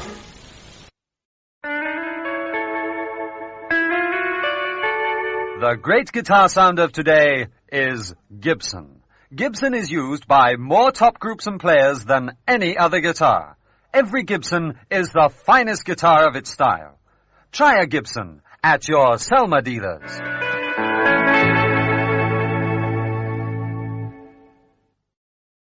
If you're paying this kind of money for a car, you'd want it to have a touch of style, legroom, 4 doors, and all that. And if this is what you had in mind, you don't even have to pay that kind of money for the new Skoda Super Estelle. Skoda's new Super Estelle puts the man in the street and his dog on the road. Inside every Cape plum, there's a nice clean stone asking to be let out. There's a very sweet sound to Cape plums when you have them for afters. I've been gardening in white gloves just to prove that dirt can't hide from new Tide. Tide's been intensified to bring you cleanness no other low-priced powder can beat. I'm going to hide these filthy gloves in the pockets of these cords. Too tough a test for a low-priced powder? Not for new Tide. Now for those hidden gloves. How's that for cleanness? Proof that dirt just can't hide from intensified Tide. Try it. The next hour is brought to you by John Paul Mitchell Systems, the world's leader in hair care products and styling tools. Visit www.paulmitchell.com today. Town, the saga of the Roaring West.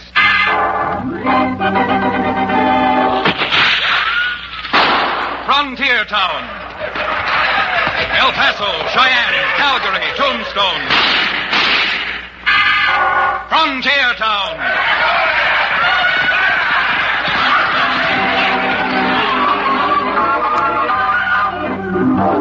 Here is the adventurous story of the early West, the tamed and the untamed. From the Pecos to Powder River, Dodge City to Poker Flat. These are the towns they fought to live in and lived to fight for. Teeming crucibles of pioneer freedom. Frontier Town!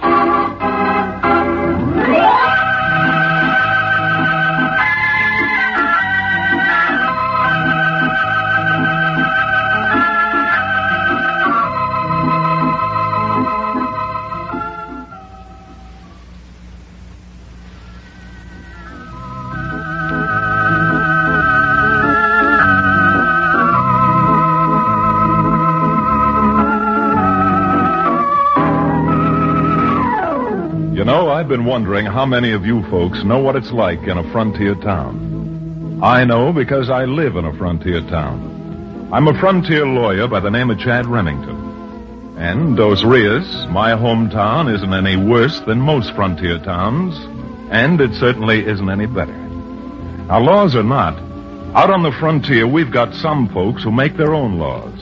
Laws they can often make stick with a blast from a 6-gun.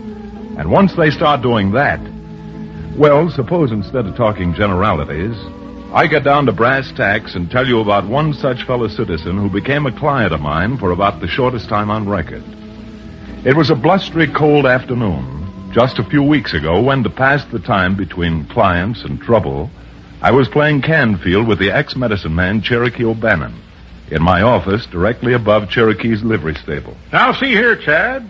Not only are you making me out a disgrace to my former profession, but if you win any more games, I won't even be able to buy a cap off a beer bottle, let alone buy a pint of something soothing from the lime waters of Kentucky. Oh, Cherokee, if I thought that any water, lime or otherwise, meant anything to you, I might let you win one game. But in your lifetime, you've already had so much bourbon, rye, and just plain corn liquor that I really can't feel that... Hello. Sounds like someone coming up the staircase. That's probably a client. So let's just call this game off, and I'll take my money and go out and leave you alone. Oh, no, you don't. You're not going to take that money over to the nearest saloon and get you... Come in. Howdy, Chad. Howdy, Cherokee. Well, Floyd Hunsaker, what brings you to a barrister's office? Chad, I never been with lawyers. Maybe I'm seeing the wrong man now. But me and one of my neighbors are having trouble. Well, in this case, I want to stop it before it gets any worse. Well, if I can be of any help... I don't know if you can or not. But for old man Barton's sake, I hope you can. Barton? Well, we heard here in town that you and Paula Barton were tottering on the brink of matrimony. That's why I want some help before this goes any further. Because if anything came between Paula and me... There ain't nothing coming between Paula and me. That goes for old man, too. What sort of trouble have you and Barton been having, Floyd? Maverick trouble.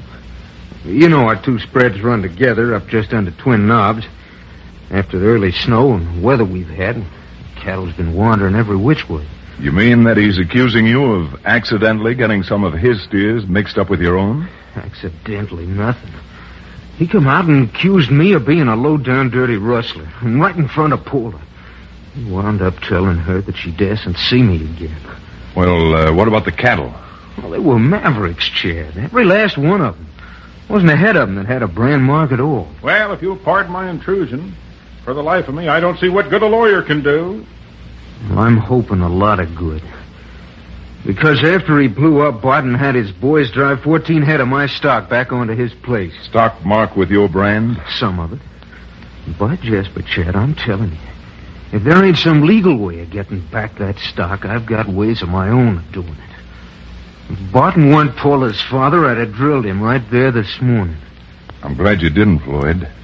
Because once a man pulls trigger in anger, he generally ends up pulling it again and again to defend himself from the law. Well, I didn't, so that's that. Now, what do you think I ought to do? Well, the first thing you ought to do is wait until Barton has a chance to cool down. Now, I've known the old man for years. He's got a temper like a summer squall, blows up without warning and subsides just as fast. Yeah. Then, 3 or 4 days from now, go over to Barton's place after he's calmed down and talk it over with him. Now, Barton's lost cattle before, and... Me gold? Well, that's why I came into town. That's what I wanted you to do. Sure, I could charge you $50 and go out to see Barton. But instead of helping you, I'd only be making it worse. Worse? How do you figure that? Wouldn't it show the old morseback I was trying to be fair about it? Just the opposite, Floyd. If you send a lawyer out to see Barton, it would only make it appear that you were really out to make trouble for him. Chad, you're right. I've had lawyers come after me trying to collect bills in my life. Instead of making me pay the bills, it only succeeded in making me so recalcitrant that I resorted to every piece of chicanery I knew to avoid payment. Now, believe me, Floyd, even though my advice in this case is free, it's well worth taking. And if you really love Paula as much as you say you do, Yeah. And if she loves me, she ought to talk to her old man. I'm sure Paula can and will help. But the important thing is not to force the issue while it's still white hot. Give him a chance to cool off, to calm down. Certainly, my boy. Wait 4 or 5 days, even a week. I'd see Paula for a week. That's great advice. Thanks, Remington. You've been a fine lot of help, I must say. Counselor, if you ask me, which I know you didn't, that young sprat is so fouled up inside of him, he's heading for a fall. Yeah, I'm afraid you're right, Cherokee. In the mood Floyd's in, he is heading for a fall. And it wouldn't surprise me any if it's a fall through a scaffold at the end of a hangman's noose.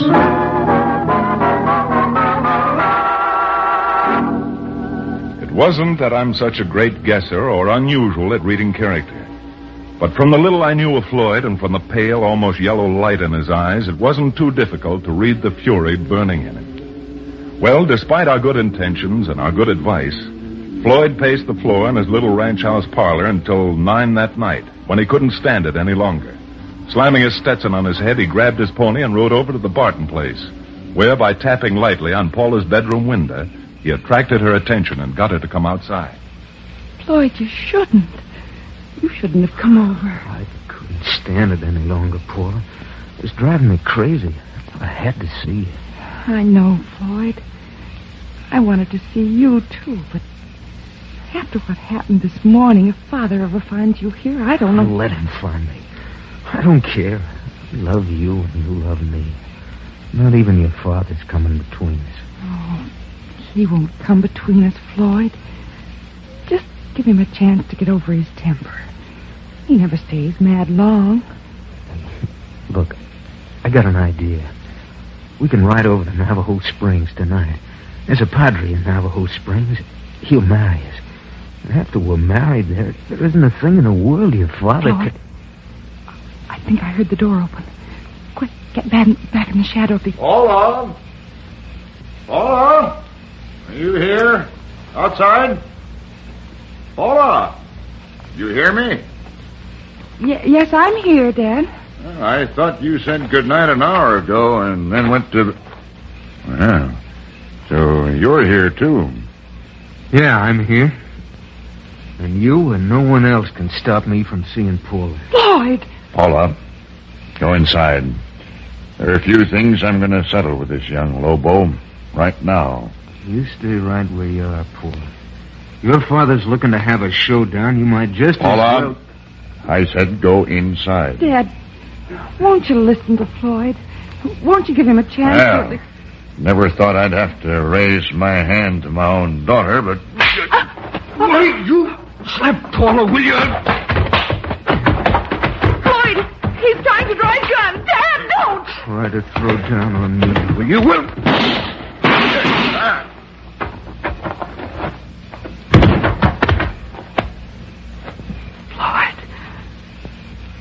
Floyd, what have you done? Your father. You saw him. It was him who went for his gun. Dad. Daddy, all right? Get the doctor. Paula? Get the...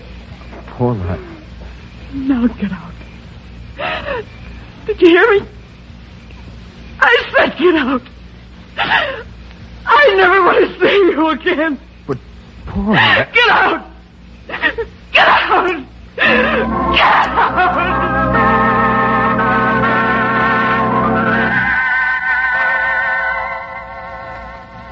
After that, there wasn't much that I could do. But when I heard of the shooting, I knew that now Floyd would be needing a lawyer. So Cherokee and I saddled up and rode out to Floyd's ranch. Don't you understand, fellas? There ain't nothing that means a thing to me without Paula. Well, she certainly isn't going to feel any more kindly toward you for shooting her father. Well, where there's life, there's hope. And when we left town, Barton was still alive. Paula'd only see me. Just send some word. Oh, I can understand you're getting upset, Floyd. But I do believe that even if Barton dies, there isn't a jury in the world that would convict you if, as you say, he... Jury? You mean they're going to lock me up? I was just using that as a figure of speech. I meant that with Barton drawing first, no one, not even Paula, can blame you. Well, they'd better not try to lock me up. No one's going to lock me up someplace where I'll never see Paula again. Man alive, no one's going to lock you up unless Barton dies. And then it'll only be as a matter of form. Now, this is again free advice, Floyd. But I hope you take my advice this time. Yeah? Now, the thing to do is... Wait a minute. Who's that riding up? Looks like the sheriff and a posse. The sheriff and a... And I guess old man Barton died. Yeah?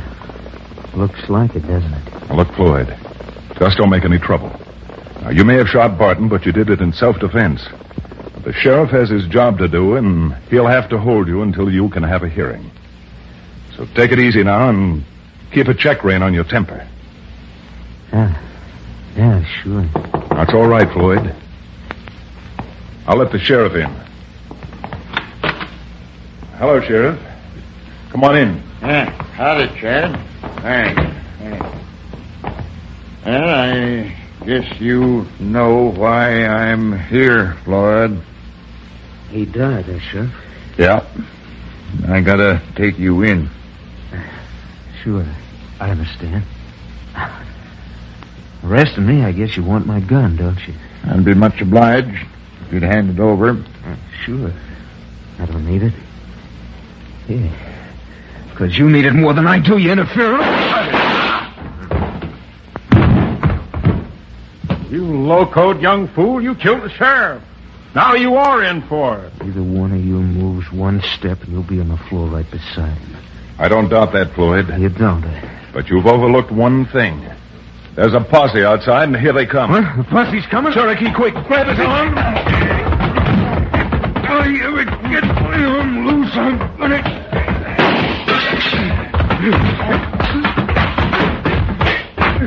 That's it, Dad. He's sucker for a laugh. Thanks, Cherokee. I'll try one again.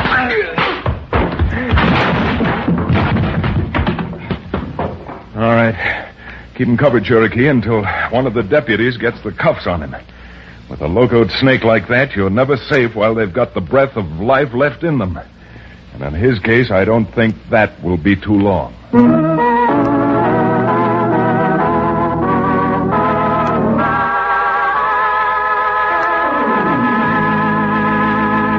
We'll return to the second act of On the Prod, our exciting frontier town adventure, in just a few moments.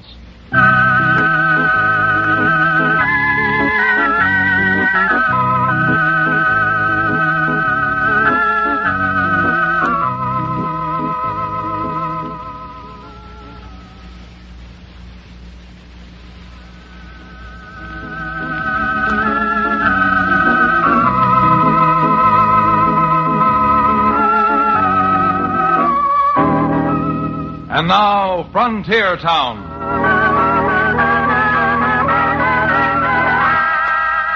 Maybe I didn't say it before, and if I did, I still think I'd better say it again. That's what happens out on the frontier mighty often after a man has carved the first notch on his gun. Floyd's case was no exception. Remember Billy the Kid? As I've heard folks tell the story, it was the same thing with him. He was forced to stab a man in a ruckus over a gambling game, and then, trying to avoid the consequences, shot his way across 67 counties in 5 states until killing became the natural way of life. Well, we did manage to get Floyd down to town and locked into one of the cells behind the sheriff's office.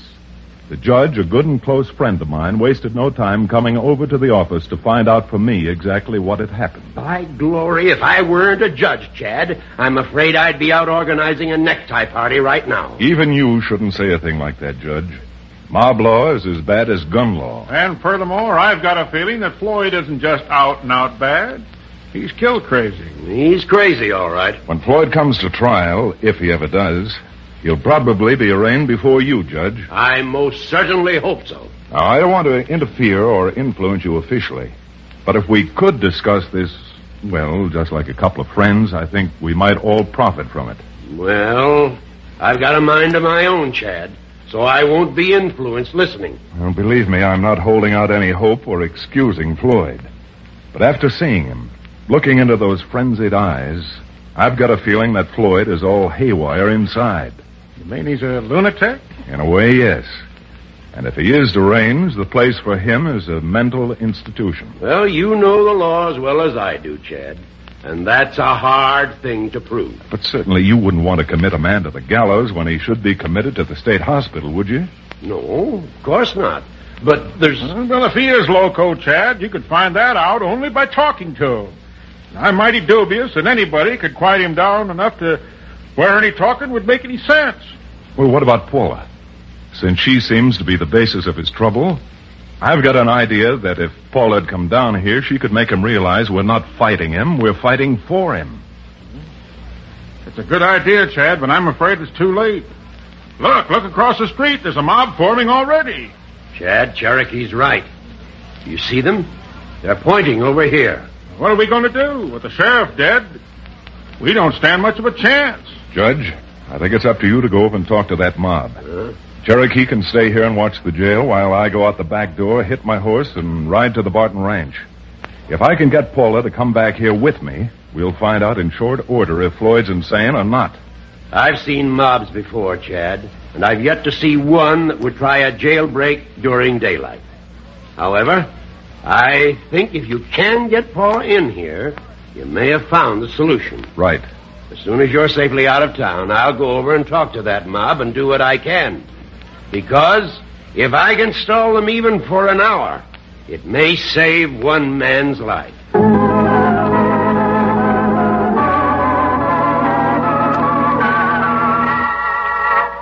With the mob gathered in the street in front of the jail, I had no difficulty slipping out the back way, getting my horse and heading for the open range. But while I was just starting to churn up dust, down in the jail itself, Floyd began to hear the unmistakable, ominous mutterings of the lynch mob. What's the matter with them out there? Can't they hear that mob? They all loco? Let them come over here.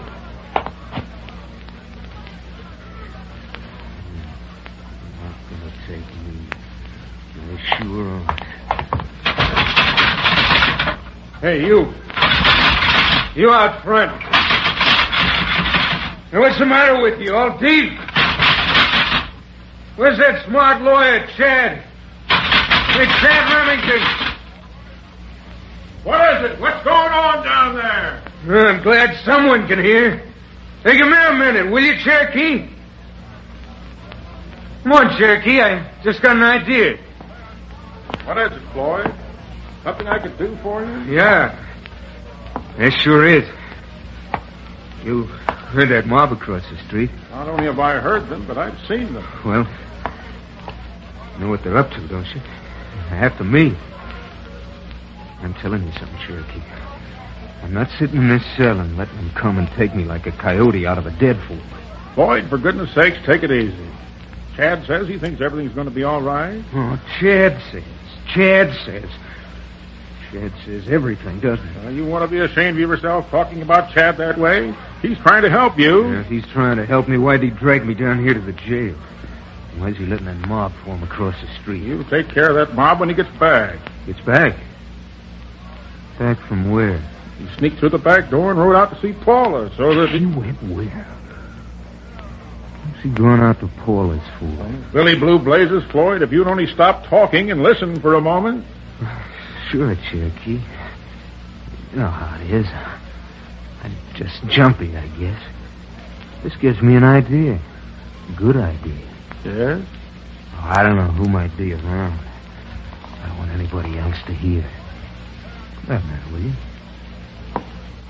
Come a little closer. All right, Floyd. What is it? Now, here. Get my arm through these bars and I'll... Floyd! For pity's sake, let go of my throat! Let me go of you till I get your gun. I'm going to get you a gun. There we are.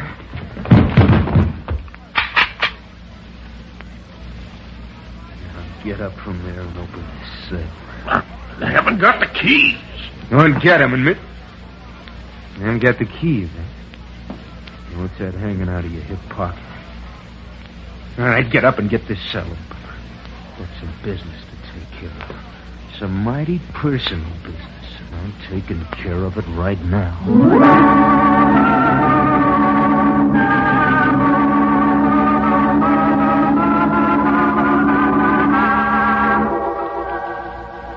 Knowing of the lynch mob in town lent wings to my horse's hoofs, and it didn't take me too long to get to the Barton Range, find Paula, and start trying to make her understand what the judge and I had in mind. Chad, you don't know what you're asking. But I do, Paula. I'm asking that you help save a man's life, a very sick man's life. But, Chad, I can't go down there and see Floyd and let him think I still care for him. That's not fair either. Well, I guess it's a question of which is the lesson. All right, Remington. Reach before I drill you from here. Floyd, what are you doing outside that window? Just getting ready to come in. Like this.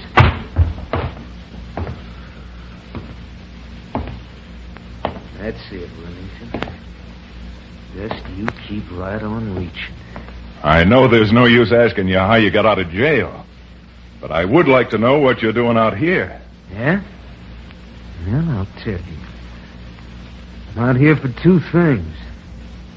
The first is to have Paula pack her suitcase and get ready to leave with me. We're going out to the coast and get married. Floyd, you must be... Don't you dare say that. Don't you ever tell me I'm crazy. As soon as we've taken care of your boyfriend here, I'm going with you and help you get your suitcase packed. You're taking care of me, Floyd? Yeah, you bet I am. If it wasn't for you, I never would have been in jail. Too bad, Remington. You had such a nice reputation. Well, don't let it ever be said that I held up your wedding. Shall I just back up there against the wall and let's get it over with? Yeah. Yeah. Just like they do in plays. Go on, Remington. Back up. Nice and slow. I don't like any fast moves. Is this what you mean, Floyd? Back up as far as the chair and... That was beautiful. You knocked him down with the chair. Oh, look out. He's reaching for his gun. Why, that murdering hyena. Remington, I'm going to treat you just the way I said I would.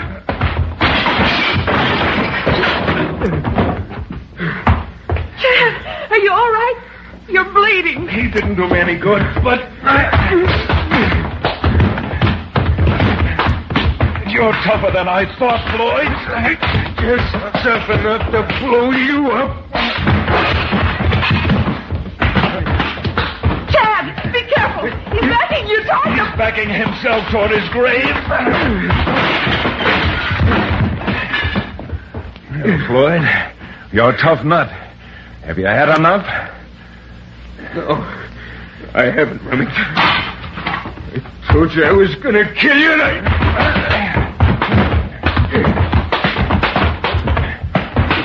You're softening up now, Floyd, and here goes.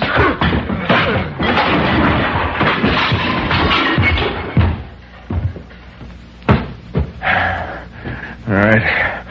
You'd better pick up his gun, Paula. And after that, I'm handcuffing him and taking him over to the state capitol. This young man's going to stay locked up for the rest of his demented life.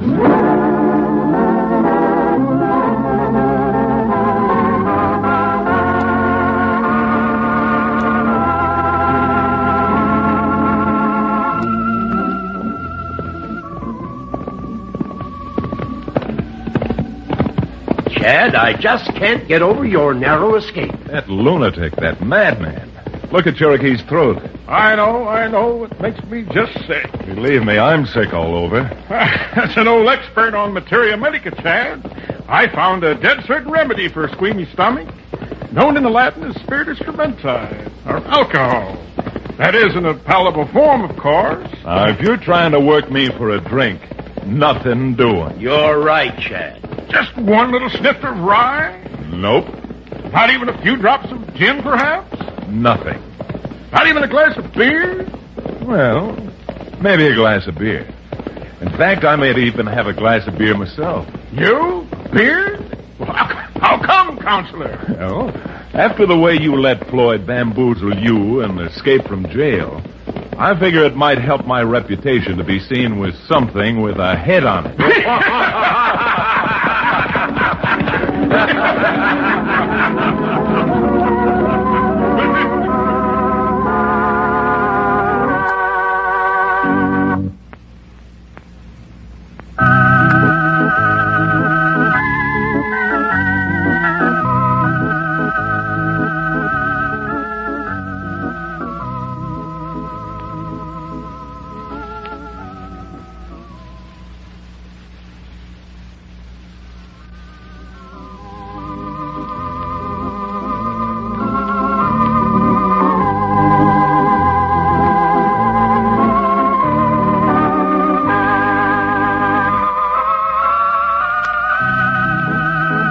Frontier Town, starring Reed Hadley and featuring Wade Crosby, is a Bruce Ells production. Story and direction by Paul Franklin. Music written and played by Ivan Ditmars.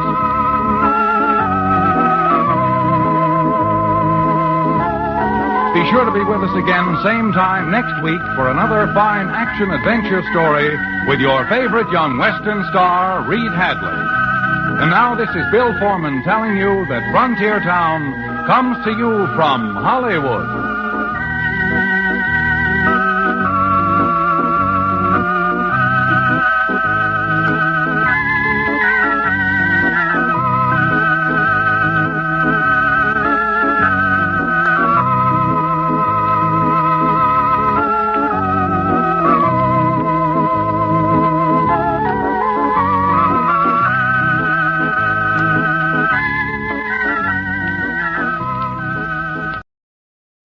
The next hour is brought to you by John Paul Mitchell Systems, the world's leader in hair care products and styling tools. Visit www.paulmitchell.com today. Keeping the radio memories alive thanks to the sponsorship of John Paul Pet. Pet care with a salon pedigree. Visit jppet.com today. Want something fresh? Local fruits made to make your mouth water. Fresh with the tang of citrus. More refreshing fruit flavors. Juicy, chewy, opal fruits. Made to make your mouth water. Classic shows from the golden age of radio. This is the Rocket Classic Radio Network.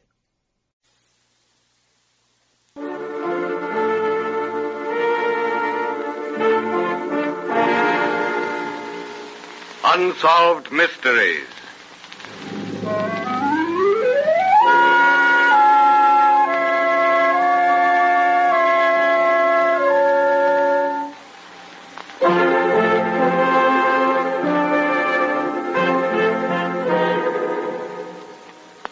Truth is stranger than fiction.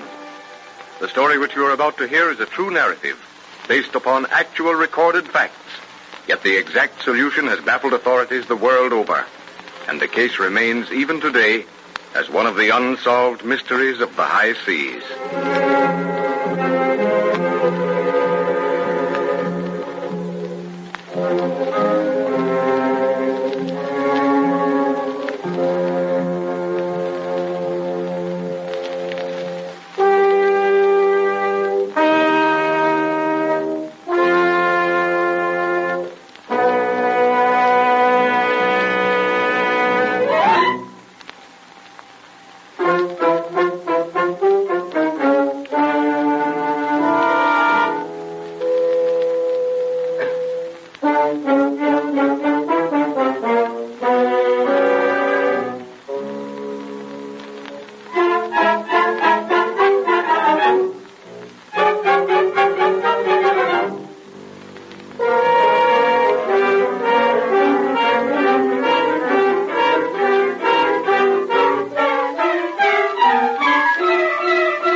Tonight we hear a true sea mystery.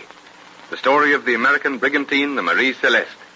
A vessel of 500 tons burthen carrying a crew of 13. The scene is the broad sweep of the North Atlantic. It is the morning of December 5th. Officers and crew of the British ship De Gracia are about their duties. Mist rising from the water assumes weird and grotesque forms in the pale, uncertain sunlight. The captain and the first mate are on the bridge, unmindful of the tragedy they are about to discover, all unmindful that, veiled in the morning mists, bearing down on them, is that which every sailor fears, a ship of death, a ghost ship. All hands on deck! Brig on starboard bow! Hard aport! Hard aport! Hard aport it is, sir. By Jove, Mr. Adams, did you see that? I don't understand it, sir. She fell away in the wind, sir, as though she were the wind. Aye, sir. She acts like a ghost ship, ship without a crew. Yet she's ship-shape and trim enough and looks. Run up a danger hoist, and we'll see if she'll answer. Aye, aye, sir. Run up a danger hoist. Aye, aye, sir. Light it so, sir. No answer from the American, sir. I've been watching it through the glass. There isn't a living soul on deck. I don't like that, Hunt.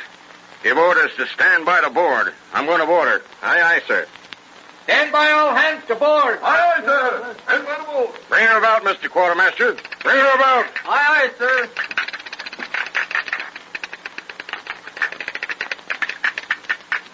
All our boats seem to be in place. She can't be abandoned. Well, we'll soon find out. We're well in. Lower away a boat on the starboard side.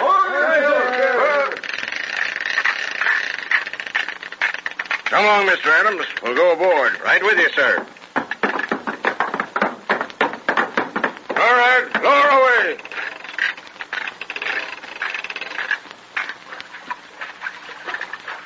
She doesn't look as if she'd been through any heavy seas. No?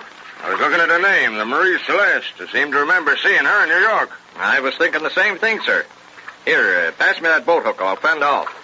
There's a trailing rope amidships. We can board easily. Up you go, sir. I've got her. Take a hitch with that rope. She's fast, sir. Can you see anything? She's all ship-shape on the deck. Here, I'll give you a hand. Better be careful, sir. It could be plague. No, Mr. Adams. If it were plague, there would be bodies on deck, not below. Together, Captain Boyce and his first mate make their way below decks. Not a thing stirs. Not a sound, save the creak of timbers and the slap of water against the hull. Almost on tiptoe, silently, as if in the very presence of an unseen death, the two men search the hold. From keel to bridge, from stem to stern, nothing. Nothing but an empty eeriness. A ship trim as if she'd been rigged an hour before, but a ghost ship. A ship without crew or living thing aboard. All the superstition of the seas is in the minds of the captain and the mate as they climb through the hatch onto the deck and down the alleyway to the ship's galley.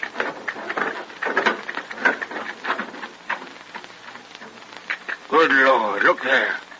They've even left the crew's meal on the galley stove half-cooked. Something terrible must have happened. Caused them to leave the ship in such a hurry. Yeah, but we don't know that they left. Their own free will. No boats missing. Not anything used to make a raft. How could they leave except by... Exactly, sir. Except by what? I tell you, sir, I don't like it. It's uncanny. It isn't real. It can't be. Yet it is. Come on, let's hurry. We'll look into the chart room and get off this ship as fast as we can. Chart room door is closed. Oh, but it's not locked. Breakfast here, too. And the baby's high chair at the table. And the captain's chronometer's still running. It's ghastly, sir. This silence. This trim-rigged ship in perfect condition without a soul. No signs of anything. Oh, let's get off, sir. Well, I'm not easily frightened, but dash it all, sir. Here's something that isn't human, if you know what I mean. Well, I don't want her, but we must take her in tow. You got a note of everything we can enter into our logbook? Boats all in place? Captain's chronometer still running? 2 watches lying on the skipper's table. Breakfast for the crew ready in the galley. Plate of porridge half-eaten on the saloon table. No preparations made to abandon. Everything trim and shipshape. And not a soul aboard. Dead or alive. Right. Well, come along, Adams. We'll get back aboard our own ship, and we'll both feel better. 62 years have passed, and the mystery of the Marie Celeste remains a mystery. The United States authorities notified the consuls in various countries to keep a sharp lookout for survivors. But to this day, nothing has been seen or heard of captain, crew, the captain's wife, or baby. In the annals of the sea, it is one of the great unsolved mysteries. Yet there is one explanation. It is based on the knowledge that Captain Briggs of the Marie Celeste was ill mentally, and his temporary mental aberration took the form of swimming around his ship with all his clothes on. It is the morning of November 24th, the morning of the last entry in the Marie Celeste's logbook. The captain is in the chart room, and his wife Mary is on the bridge talking to the first officer. Oh, Mr. Anderson, I'm afraid the captain is going to have one of his spells again. Do you? What makes you think so? Oh, he's been muttering to himself all morning about taking a swim around the ship. With all his clothes on, I suppose. Yes, I want you to promise me something. Yes? If he insists on swimming around the ship, will you go with him? If you want me to, I will. Oh, Mary! Mary! Mary, where are you? Here on the bridge. I'm going for a swim. Oh, it's a beautiful day. Calm as a mill pond, and I feel the need of it. Tell you what, sir. Let's make a contest out of it. What are you talking about, Anderson? Oh, I could do with a swim myself, and I thought, let's have a race, you and me. We'll dive off amidships and swim once around. Yes, that's a good idea, Mr. Anderson. A competition. Yes. But I'm going to swim with all my clothes on. Got to keep in practice, you know. Get shipwrecked someday and have to swim fully dressed. Can't do it unless you practice. Yes, of course, sir. I'm game, though. Oh, I wish you would. No, Mary, you leave that to me. Oh, by the way, Chips has made a sort of a crib for the baby. He calls it the baby's quarterdeck. Rigged it up aft, sir, so you wouldn't be worrying about the baby crawling under the rail and falling overboard. Oh, that was nice of Chips. I'll go below and thank you. Don't be long, or you'll miss the race. I won't. I'll be back on deck in a moment. Chips took baby aft a few minutes ago. He's playing with him in the crib. Come on, then. We'd better leave our watches in the chart room. And that reminds me, I must wind my chronometer. Oh, here, Skipper, take my watch with you, too. I'll go aft and see how Chips is getting along with the baby. All right, Anderson. Be ready for that swim when I come back. Don't worry, sir. I'll be waiting. He's still determined. Why, I thought you went below. I was standing behind the hatch. Oh, let's go aft and see the baby's quarterdeck. Oh, I'm afraid I call it whatever you want to. I have a feeling that bell clangs of its own free will. Now, Mary, don't worry. I'll look after the skipper when we get in the water. Besides, he's a good swimmer. Oh.